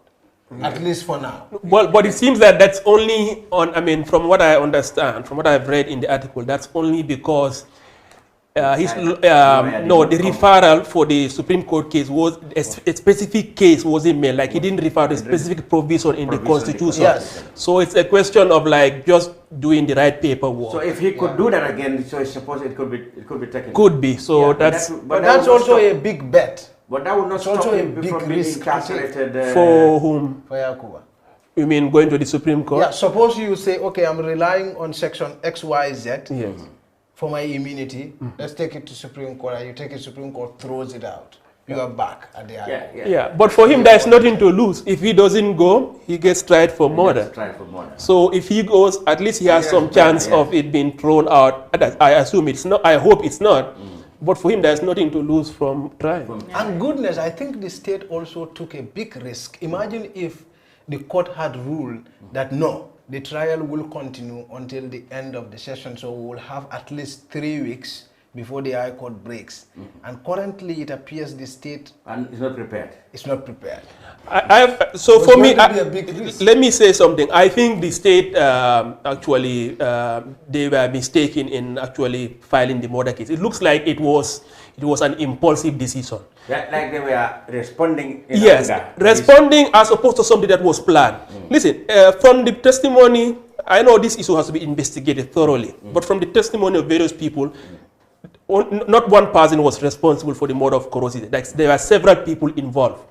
Now, if you're going to do a murder charge, you need to make sure you thoroughly investigate everyone involved so that you can know the proper the roles and the roles of the different people. The appropriate charges. Yes. I don't think that's necessary. So you didn't think they have done? I don't think that's necessary. Several people can be involved in a crime and they are being tried individually. Yes. So it is that individual that you're looking at, his involvement, his level of involvement in that crime. Yes. Yeah, you don't necessarily need to bring in other people. You can only focus on one individual. Yes, but my point is not that they have to be charged together. My point is that investigation has to be completed before you charge. Because when you are charging any person for that particular crime, you need to have the complete story. You know, your story has to be, maybe he's not the only one involved, such and so was involved. This person... I was also concerned with the level of, the amount of evidence they currently have. Yes. That they produce against him. I'm sure, like we said, they must have done the research. I'm sure these charges have not been brought up impromptu. What do you... Impromptu, like as a reaction to his behavior at the commission. Even among those testimonies, there was one who said that Koro's vehicle at the airport, when they were seeing of Gambian, was blocked by the vehicles, by Edward and Yankuba. Okay. So that even if he was to come before them, he wouldn't have any chance to get out. Okay. If that testimony is true, then Yankuba probably knew what was being planned right from the airport before his house. No, that can be, how do they call it? How do they guys a term for that? Conspiracy theory, you mean? Not necessarily. Well, circumstantial. Circumstantial. No, yeah, but that can be. You mean Yankuba could do that? Yankuba could do that without knowing what was even planned. circumstantial could get someone away. But what about his house? A bunch of... Yeah, but how do you prove that? That's all the testimonies agree that the killing happened in his house. Even Ibu Jalo said it happened in his house. Ibu Jalo who claimed... I mean, they may be confident in the evidence they have. Ibu Jalo commented that if you charge Yankuba with murder, he's not a real murderer. He said... I think the biggest worry that the state has had was to choose between letting Yankuba go and having him in custody continuously. You charge him with contempt of court. Of course, he has bail and he goes to the society. You charge him with murder. You have the opportunity to confine him to a place and do the investigation. And that's what the I state think wanted. this was why No, charging with. but this is So not proper legally. tomorrow. Legally, you cannot just confine somebody while you're doing an investigation. You're supposed to have a speedy trial. Yes. To the extent that you have delays, there has to be reasons for it. Maybe the court is not in session. Maybe it's adjourned for something. You need to give time. I mean, it is not the proper. I mean, a lot of things are going right now that are not proper, and I've mentioned this. So this is not the Ministry of Justice. The Minister of Justice actually went live and told people that the junglers are being kept without trial. We know this is not a proper thing to do. This is a failure of his ministry. If they cannot get the job done to prosecute them, he needs to resign. Should be released. No, I mean, they should be released. But I mean, we know that these people, in all likelihood, are guilty of some crime. If your ministry cannot, even if you don't have to charge them for all of the crimes they did, but find something that is easy to get a conviction on and legally confine them by holding them without any due process, without any charge, this is not something we should be doing in this new democracy. So the fact that he thinks this is okay is that really is a big indictment of the Minister Tampedu's own judgment. He said we have a lot of evidence that this minister is not competent. He argued that this people's case is a special case because they've confessed to investigators that they killed. They were involved in. Then use the confession to convict them. If this is the case, use the confession to convict them. If he is saying with all the... Even if you could not at the time provide any witnesses, by their own confession you can convict them. If listen, this process here is quite clear. Now, maybe he doesn't have the ability to lead a ministry that can do a proper prosecution of past wrongs. Okay. If he is demonstrating that, he has no business staying in the Ministry of Justice. He needs to resign. Okay? So far, he's not been doing that. Just because he doesn't, I mean, if he cannot get the work done, maybe he leaves the space for somebody else who can get it done. But this is not a proper thing to do by holding people, depriving them of their right, irrespective of what they, irrespective of what they're accused of doing. Now, what do you make of the recent development that they're now going through the TRRC process? Well, the junglers, Would it have been impossible to go through the TRSC process if they had been convicted there in jail? Would it have been impossible? If they had already been, they could still have gone to them. Exactly. Yeah. So what does them having to go to the TRSC process have anything to do with the fact that their rights are being violated by being held for 2 years? Now, don't you think that could save them from trying them, prosecuting them now? Going on a trial that would be difficult to prove, etc. But the TRRC process might recommend, okay, these people can be prosecuted, or they can be given an amnesty. No, you can be given an even after being convicted, you can be amnestied. Yes, that's true. So in other words, are you suggesting they should let these people go free now? No, I'm not suggesting. What I'm saying is simple. Do your job. Put something in them and convict them if that's your desire. If you believe that these people have committed a crime, don't we have prosecutors? We have said these crimes are so technical that the country perhaps don't have. You mean the Gambia cannot prosecute murder? No, I mean the way the murders were committed. The bottom line is what does that? When you should, as a prosecution, you should prove beyond reasonable doubt. The bottom line. Like the NIA case, is an example. People are saying the state is struggling to prosecute them. 35 witnesses took them 2 years to do that. So, Mr. John. So they believe that if these people are claiming to have killed people, drag them, dump them in wells, use poisons and strangling, etc. You will hear all those things. I have a question for you then. I mean, I'm not sure what you are arguing, but do you think there are just some crimes that Gambia cannot prosecute? That's what they suggested. Who's suggesting? Like the Attorney General, they said actually they didn't have the capacity at the time. For example, they are flying forensic experts from France and elsewhere, South Africa, to come to the NIA trial. But the reality of the Yakuba case is different from the NIA case, the Jongula case. So now Yankuba is legally confined. It's the court that takes Yankuba to mile 2 And these other people? Because the session is adjourned to October because no, he applied for a bail. The bail was denied. Yes, but you cannot even apply for a bail if you have not been charged. The process. Okay, all right. That's so these guys can't even apply. So there is one more thing we need to have before you have a break. And this is super important. What could that be? It's about the Gambians and the UAE thing. The Gambian workers at the UN. And we know what happens to guys. That was also in the news. The president flew in. Right when he was there, he's got a lot of goodies from there, including a good agreement, MOU. That will with the authorities for the Gambian workers. And we know a lot of our guys. Didn't you win a prize for exactly exposing the dangers the Gambian face in that part of the world? Yeah. Yeah, particularly yes, but also so you should be worried if the president said he's got a good deal. Maybe all of us should be worried. No, especially because if you look at it, the first thing I ask myself is that this is going to legitimize that process. Now, Gambia compared to Abu Dhabi, we have in 2014 we had a similar agreement with Oman. The Gambian authorities went to Oman and they had, sort of say, okay, legally your people can work here safely as maids and stuff like that, and they'll be protected under the laws.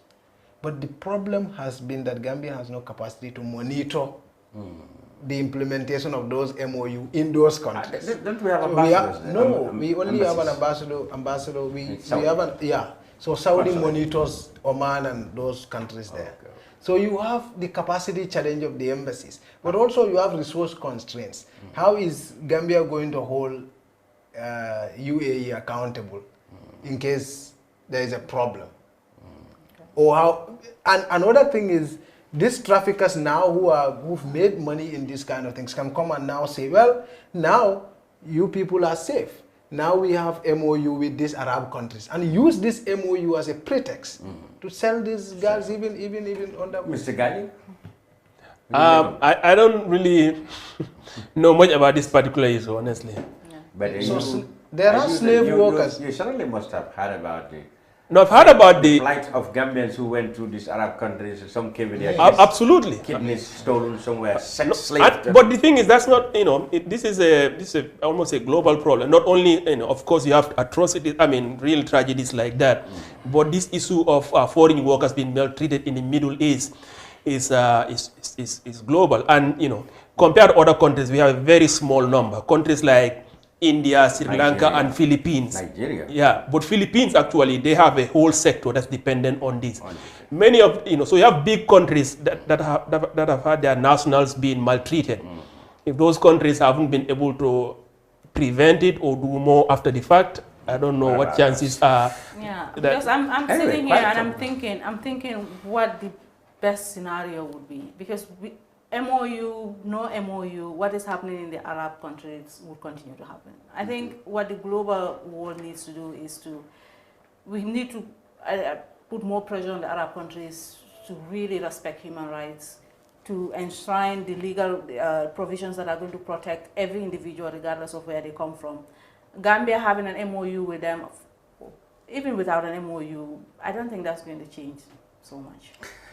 Well, I don't believe so. Well, whether it will change or not, this is where we will change our topic now. We're going for a break, and that is we're going to introduce the entrepreneur of the week. Now, every edition, of course, we bring entrepreneur where we profiled Gambian who has set up a business for economic growth and employment creation. And today's edition, we have an entrepreneur by the name Elizabeth Gomez. She is the CEO of Facile Clothing Gambia. They make high-quality basic clothing ranging from t-shirts, shorts, skirts, etc. Let's have a watch.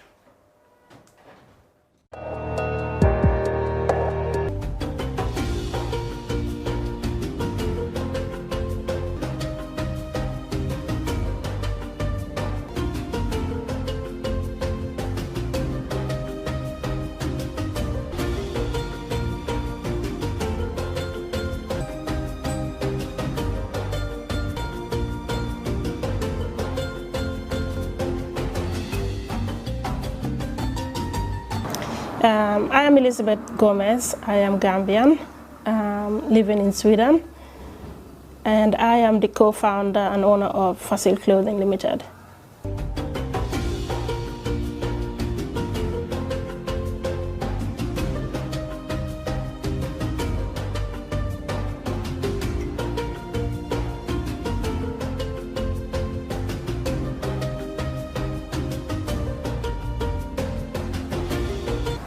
Facile Clothing is a production company and also a brand we call Facile. We produce our own products. We are an underwear brand, but we also do innerwear. So we do vests, t-shirts, but our main focus is underwears. That's what we do. What motivated me was to do something sustainable, to produce something from the ground that can be consumed locally and that can create jobs for Gambian youth and women. That was the driving force.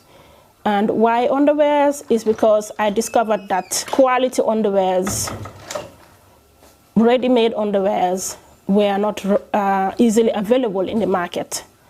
And normally when you're coming from Europe and you overstay, you'll have a difficulty to find your size.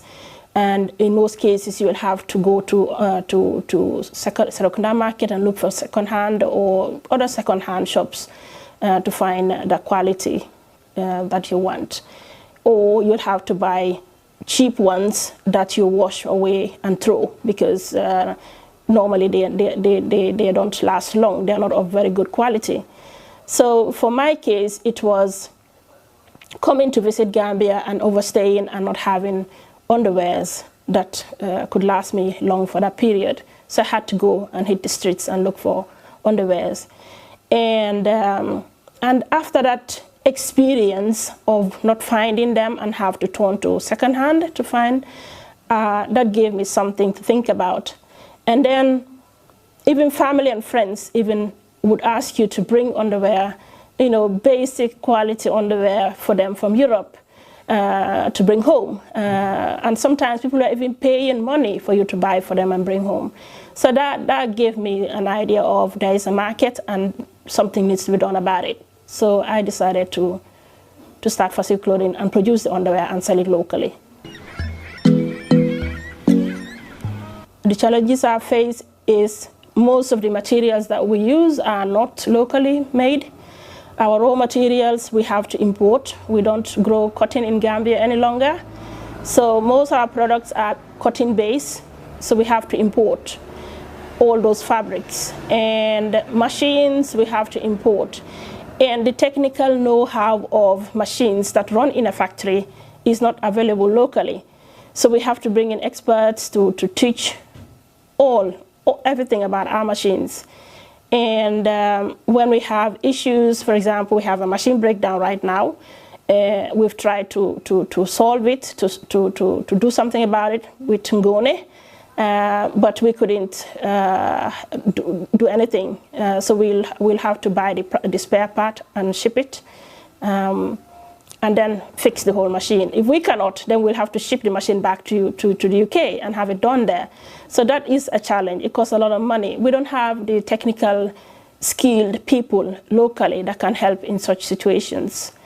It's a challenge. Another challenge is we are new to the market. We are producing. We are not big, as you can see, but we want to be big, and we want the Gambians to know about us and support us so that we can realize this dream of creating a brand, a local brand, and in doing so create jobs.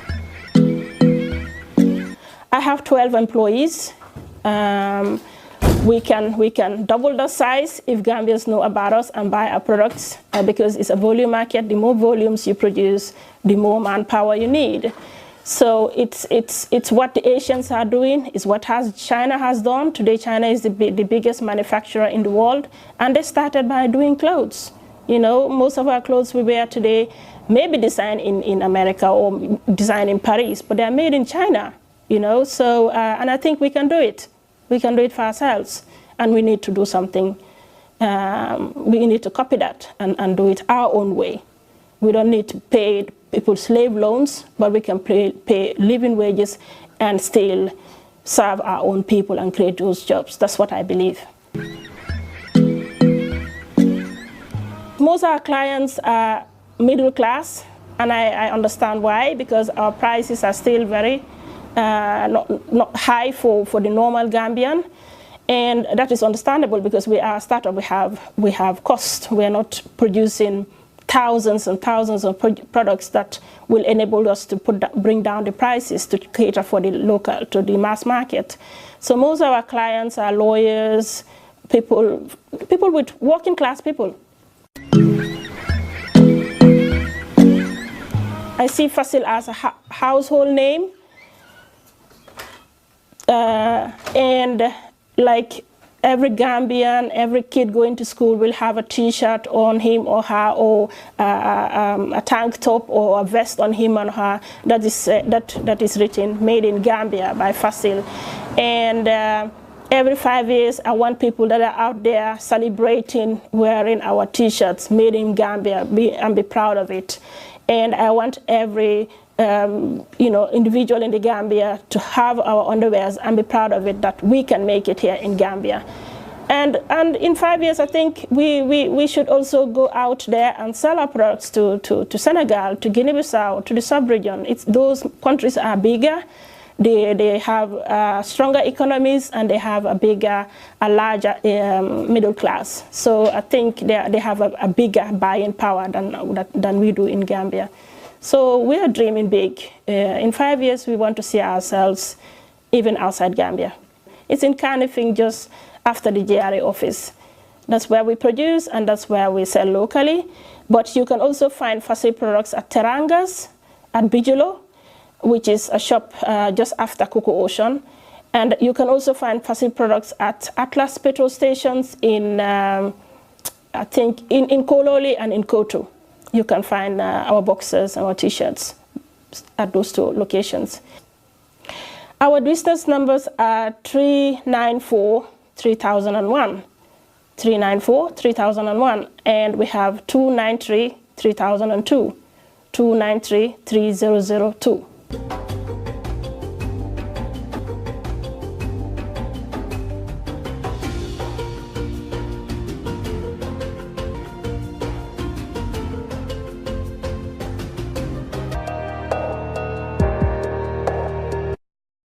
Dreaming of owning a property in a prime location with great proximity and fantastic neighborhood?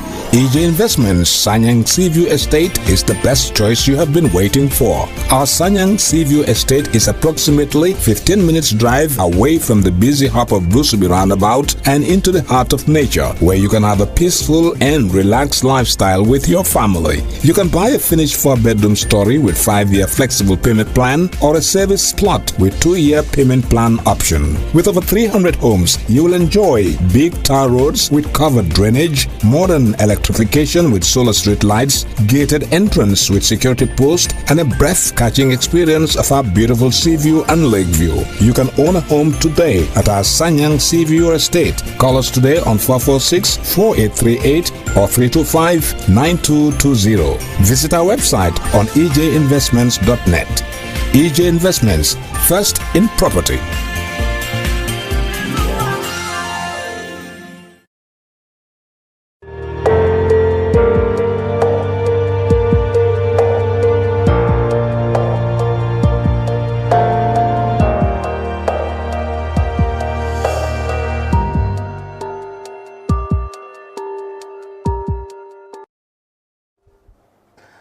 Welcome back. This is the brunch on Kerfatu. Now we turn to the very topic that actually we designated for our guest in the program, Usman Gajigo.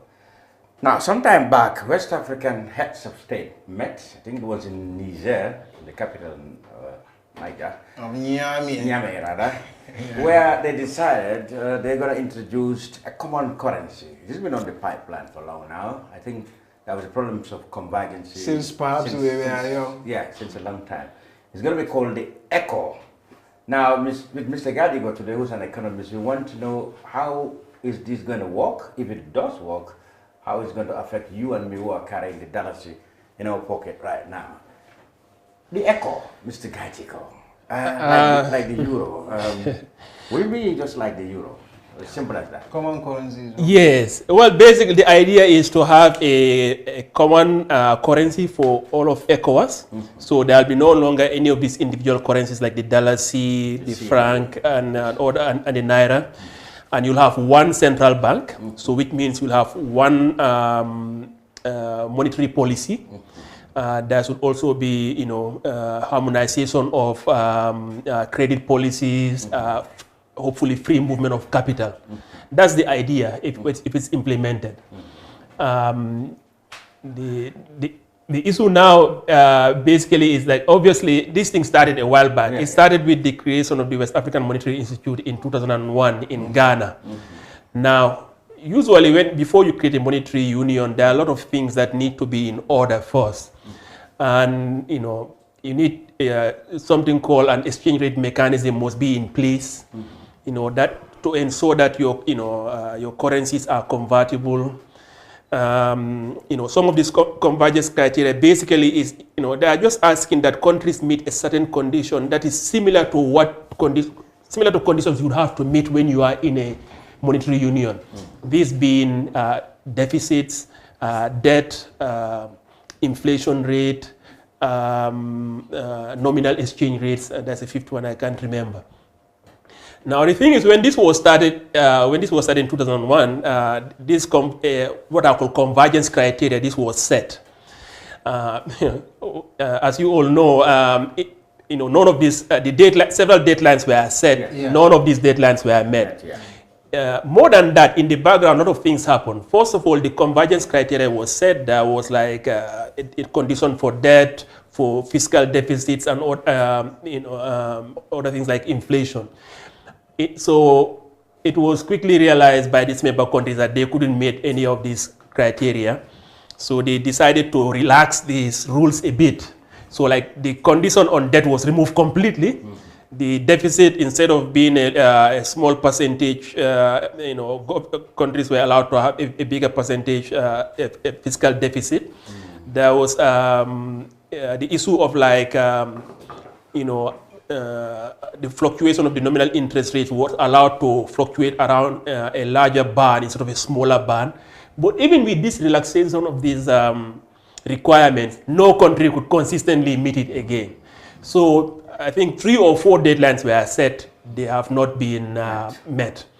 So basically, another important thing, when the West African Monetary Institute was set up, the initial goal was that the 6 known safer countries would form a monetary union. These being Gambia, Ghana, Sierra Leone, Liberia, Guinea, Guinea-Conakry. Guinea-Bissau is part of safer. Guinea-Conakry and Gambia.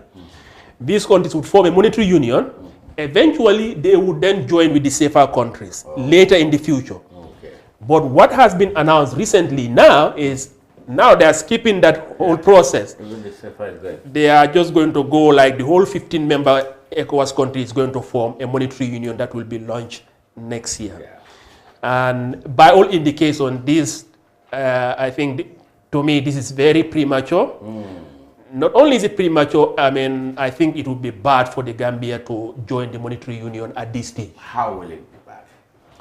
Well, first of all, the benefits of a monetary union at this stage for the Gambia, the benefits are oversold and there's sort of risk. Let me go through the benefits. The proponents of the monetary union would tend to argue that it will lead to higher trade and therefore higher economic growth. There are 2 reasons why this is not the case. One reason is that the trade, most West African countries, they do not trade with themselves. Like intra-regional trade within among ourselves. Is less than 10%. Over 90% of the trade of all West African countries is with Europe and Asia.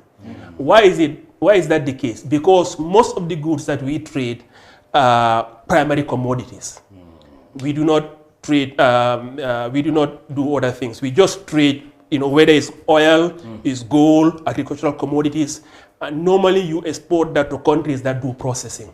That's why if you look at Gambia, Nigeria, Ghana, without exception, every country in West Africa, their major trading partner is in Europe or Asia. That's the number 1 reason. The second reason is that intra-regional trade, not only in Africa, but in other parts of the world, is correlated with the share of manufacturing. And manufacturing share of GDP in Gambia, and ECOWAS as a whole, is around 5%. Now, At some point in the future, maybe we have huge industrial development and there is a lot of manufacturing, we might have a lot of inter-regional trade. At such a point in time, the gains towards a monetary union could be substantial. But at this point in time, because of the small percentage of manufacturing, because of the fact that our trade is mostly with other parts of the world, bringing a monetary union is not going to change. It's not going to make you trade. And this is not just theory. I can give you evidence for it. In ECOWAS, 7 countries, if you include Cape Verde. Cape Verde, by the way, is not decided it's not going to be part of this ECO. So that's why we're not including it. But the CFA countries have been in a monetary union for over 5 decades, since independence. Except that do they have a common central bank? I think they do. They do. Yes, it's in Dakar. And they have branches in other countries, but they have a common central bank and a common governor. So so they do. It's based in Dakar. So is it just a speculation that they save with the French treasury? Say again? No, they said their reserves are in France. No, basically the CFA is pegged to the euro. Before the euro was created, it was pegged to the French franc, and it is really backed by the French franc. And because of that, France has a lot of say in the monetary policy of these countries. Yeah. In fact, this was a huge issue when the CFA was devaluated a few decades back. To let go of the CFA in this. Yeah. Well, I'll get to that in a second. The point I wanted to make was that anybody who's arguing that a monetary union would lead to trade needs to explain something else. The CFA countries have been in a monetary union for over 5 decades, unlike Gambia, Ghana, and Nigeria. If it's really the case a monetary union would increase interregional trade, we should see more interregional trade among the CFA countries relative to the non-CFA countries. But when you look, we have the same level of interregional trade. So a monetary union, when you have these other constraints that prevent trade, it's not going to increase your trade. We have the same level of interregional trade as the CFA countries. So let's go to layman's question. That is, layman's concern is, if we have the ECO replace the dalasi, does this mean that we're going to have more salaries, the exchange rate between the dalasi and the euro? The ECO will be better than the exchange between these individual currencies. Since the economic zone is bigger, the GDP bigger. No, it's not really that. One dalasi is about one US dollar is about $50 dalasi. $1 US is a lot more in naira. So if you're looking at the exchange rate you would say actually the dalasi has a higher value, but that really doesn't matter. That just tells you tomorrow you can say, let's say the Gambian government can start tomorrow and say we are going to renome the currency. You can renome it, like what Ghana did. They destroyed it. They moved 1-0. I don't know. Yeah, several. Gambia tomorrow can just say we're going to renome it. A $50, $100 is now a new currency, like the 100 combo or something. Give it a name. It's just one combo, and that's our new currency. So all of a sudden, $1 equals to one combo, for instance. Or you can. But renoming doesn't. What really determines your productivity, your income? Your income is your country's productivity. It's not this is just a simple, now what matters is once it is set, how it evolves over time. How it evolves over time depends on the demand. For instance, let me, just a bit of basics. What you trade outside. Yeah. Like why is it that, for instance, what would determine the value of the dollar relative to the dollar? Couple of things. Number one, how much foreign investments do we attract? How much do we export? If we are exporting a lot, there will be a lot of demand for dalasi because people want to buy our goods. So the value of the dalasi relative to any basket of international currencies would be high. So our currency would tend to appreciate. If we get a lot of foreign investors, there will be a lot of demand for dalasi that will also tend to appreciate the value of our currency. So the Gambia relative to dalasi, you can compare the yen relative to the dollar. That doesn't tell you much really. It's how these currencies evolve over time. In other words, tomorrow if the dalasi depreciates or appreciates, that by itself doesn't tell you anything. It's what's causing it. I see. Yeah. So This just to answer his question, this currency being we entering a monetary union and all of a sudden getting new currency, that by itself is not going to change the standard of living. You know, to the extent that it has any effect on standard of living, it would be, for instance, if it, let's say, leads to higher foreign investment, or we are able to trade in ways that previously we couldn't. But I don't see how that is going to happen in any sort, you know. You have said that the introduction of the ECO is going to be bad for the Gambia. If everything remain constant for over a period of time, which countries do you foresee are going to benefit from this, and how is it going to affect the Gambia? Yeah. So let me be specific as to why this will currently, as things are, why it will be bad for the Gambia. See, to benefit from a monetary union, you need a bit of there has to be a bit of our economy has to be in sync with the other economies that would determine the monetary policy. In a monetary policy in ECOWAS, one country will determine everything. It will be Nigeria, because there will be one central bank. It will determine. It will basically ask itself what is good for the whole bloc. And Nigeria's GDP alone accounts for 65% of the GDP of ECOWAS. Yes. The number 2 country is Ghana. They account for 11%. So Ghana and Nigeria account for 76%. Now think about the economy of Nigeria. Nigeria's economy is oil dependent. Oil exports account for 92% of their GDP, of their exports.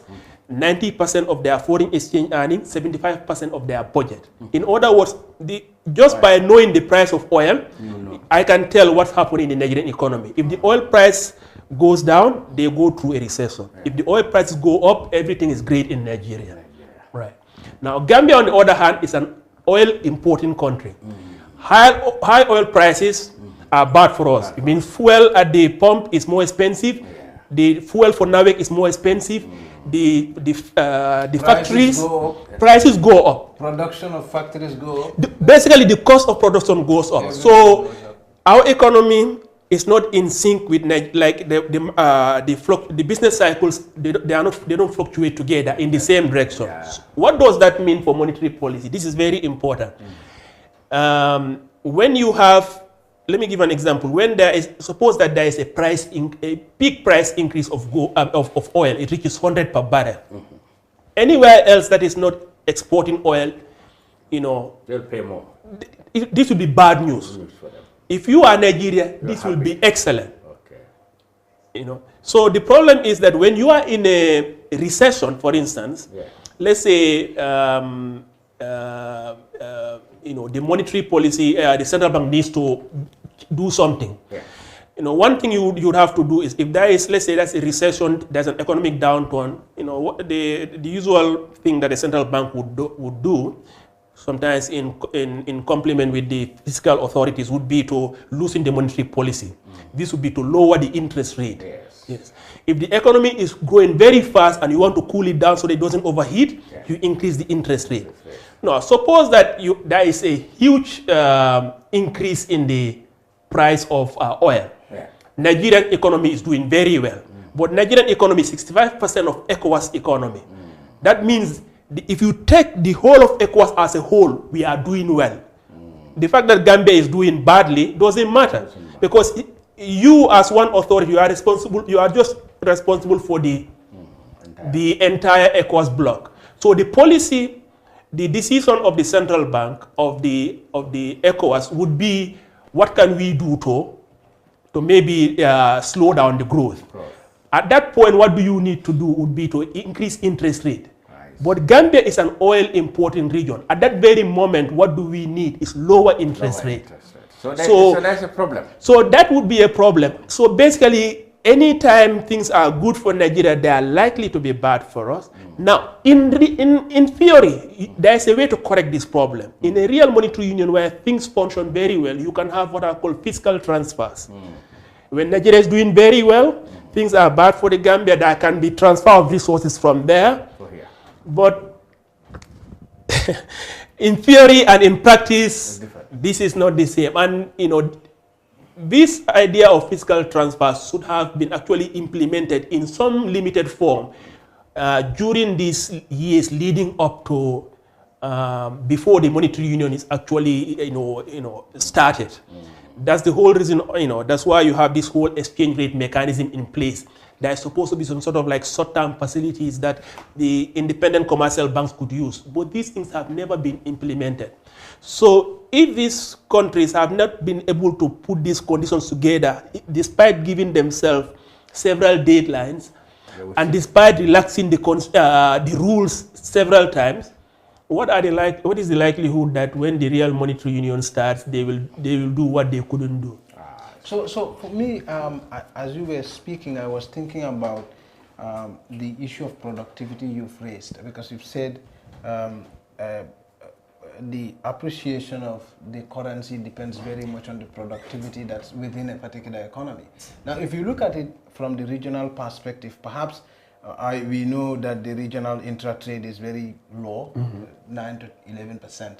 But if you look at it, wouldn't we as a region have a higher productivity level as compared to,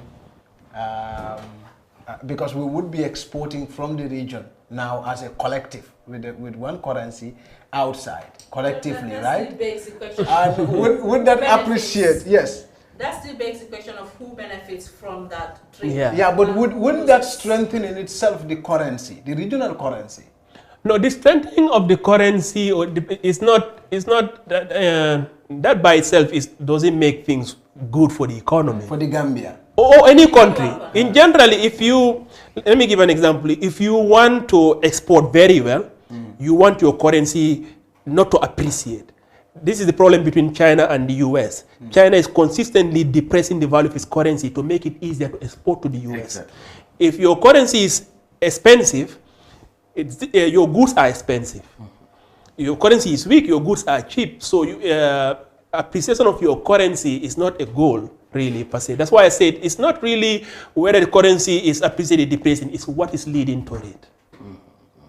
So look at it as a collective, as a region. I mean, there are a lot of things we also produce within the region, not just the Gambia. Okay. So as a collective, wouldn't that strengthen the monetary union? I mean, well, let's think. Say, well, if you are looking at the Gambia within the ECOWAS region, perhaps you may not find us because we are just a tiny stretch of waterway, maybe. So let me give an example. So Nigeria exports oil.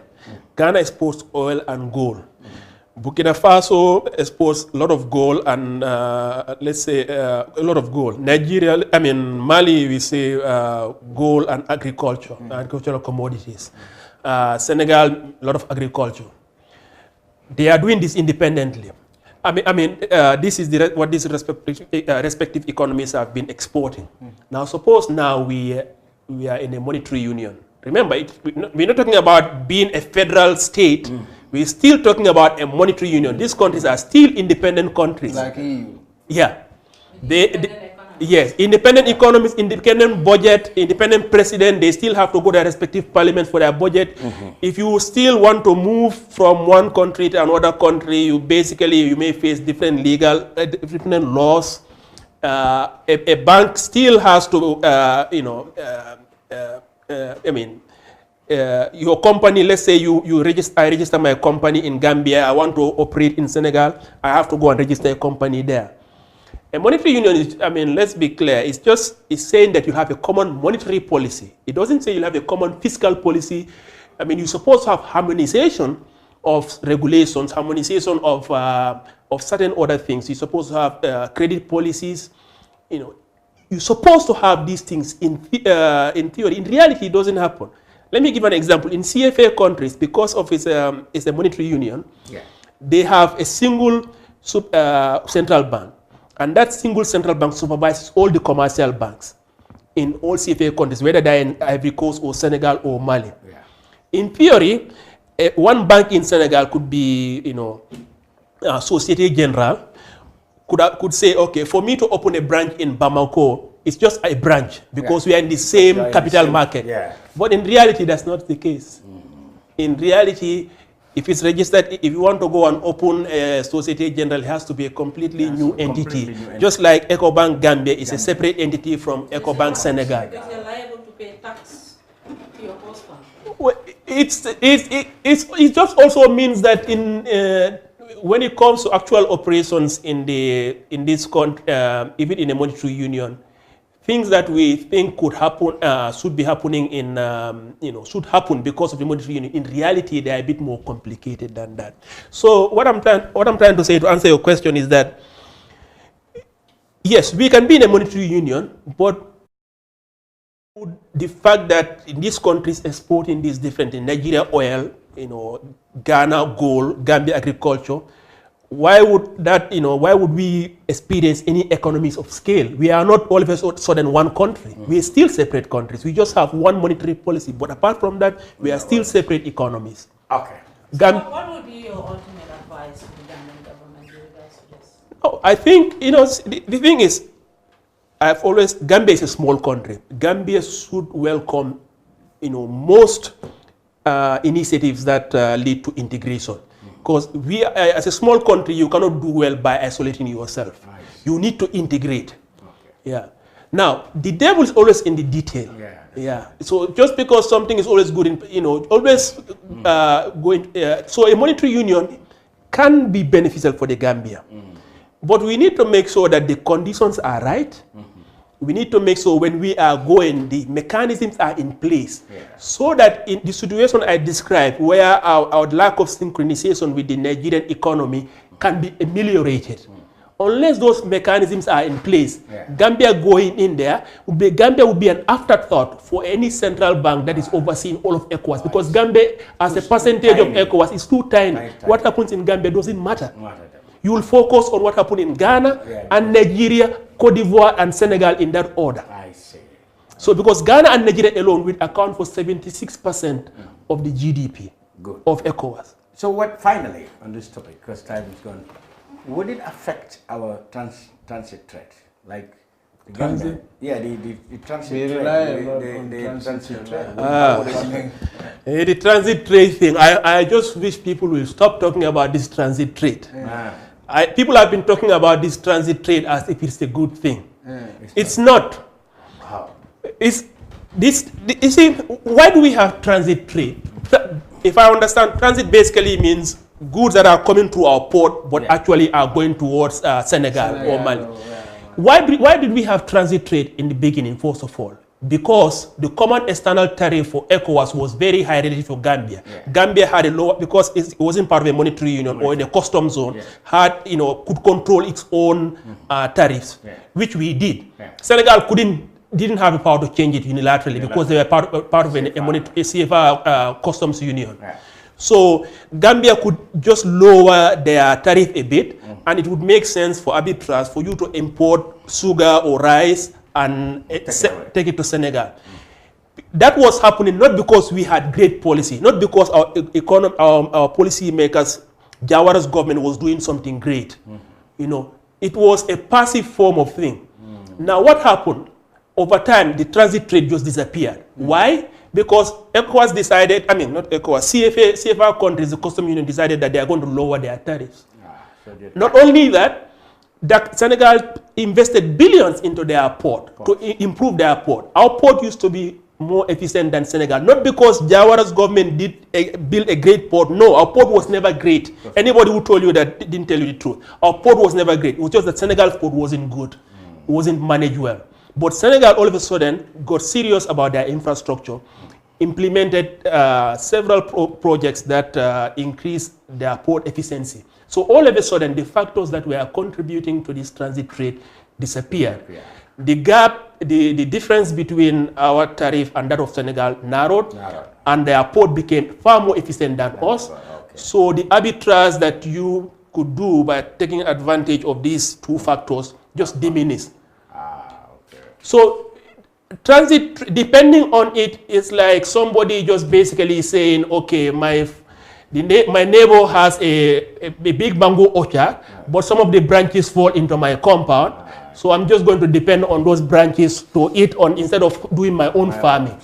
And then all of a sudden, the neighbor decided he's going to cut his branches or put his mangoes a bit further, and now you are going hungry. And some of us are going back as if this was a period of great economic, thing. It wasn't the case.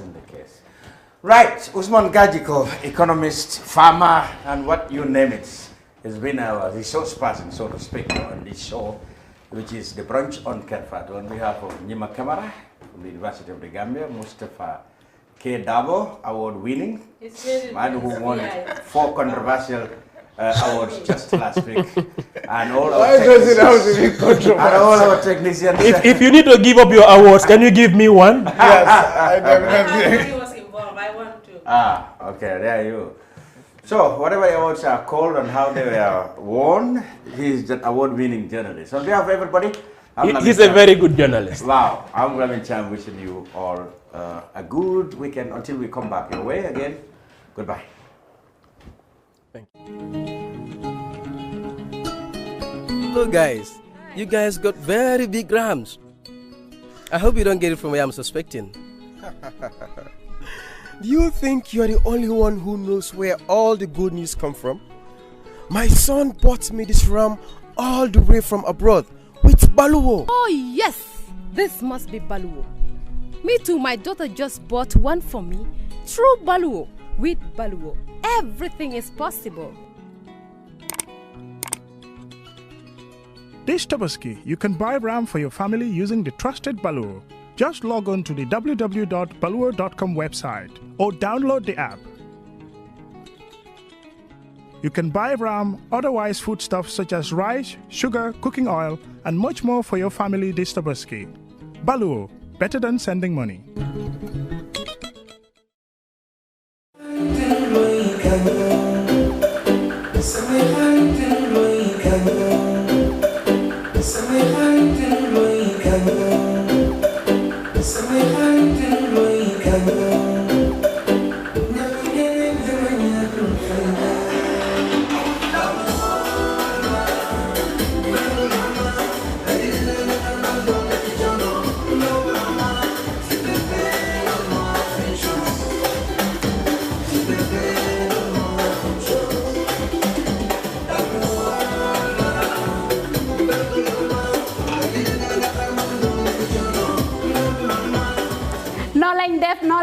noo lañ def ñooy ñëw ak yéen rek skincare plus nara jàkkaarloo ak yéen waxtaan ak yéen tuuti rek si suñu tube suñu baax emuñ rek ci ay diw waaye comme ni ngeen ko xamee rek dañoo yëngu ci ay tube te yënguwuñ nag si just any tube suñ tube bu nekk 5-star jesna la 5-star jesna mooy jesna bi gën a pire moom la ñoo tube palmaan bi gën a fort moom la ñoo liggéeyee buñ demee Bamako ñun duñ dem ci marché bi rek buub indi déedéet dañ leen a jox suñu specs ne leen nii lañ ko bëggee nay lañ ko bëggee fóot bi nangami fóot lañ bëgga pour mu mun a set waaw cuubi skincare déedéet doo ko sol mu di la taxa all over the place ci gàttal ñun rek si cuub dara du doy day des not only dañoo cuub but bu la neexee ñu cuubal la ba pare nag ñawal la ñaw fi mu gën a setee nag rek la ñoo fëlee ñetti ñawkat lañ am nañ ñawkati simple nga xam ne xoppati rek mbaa def sa taille basse def sa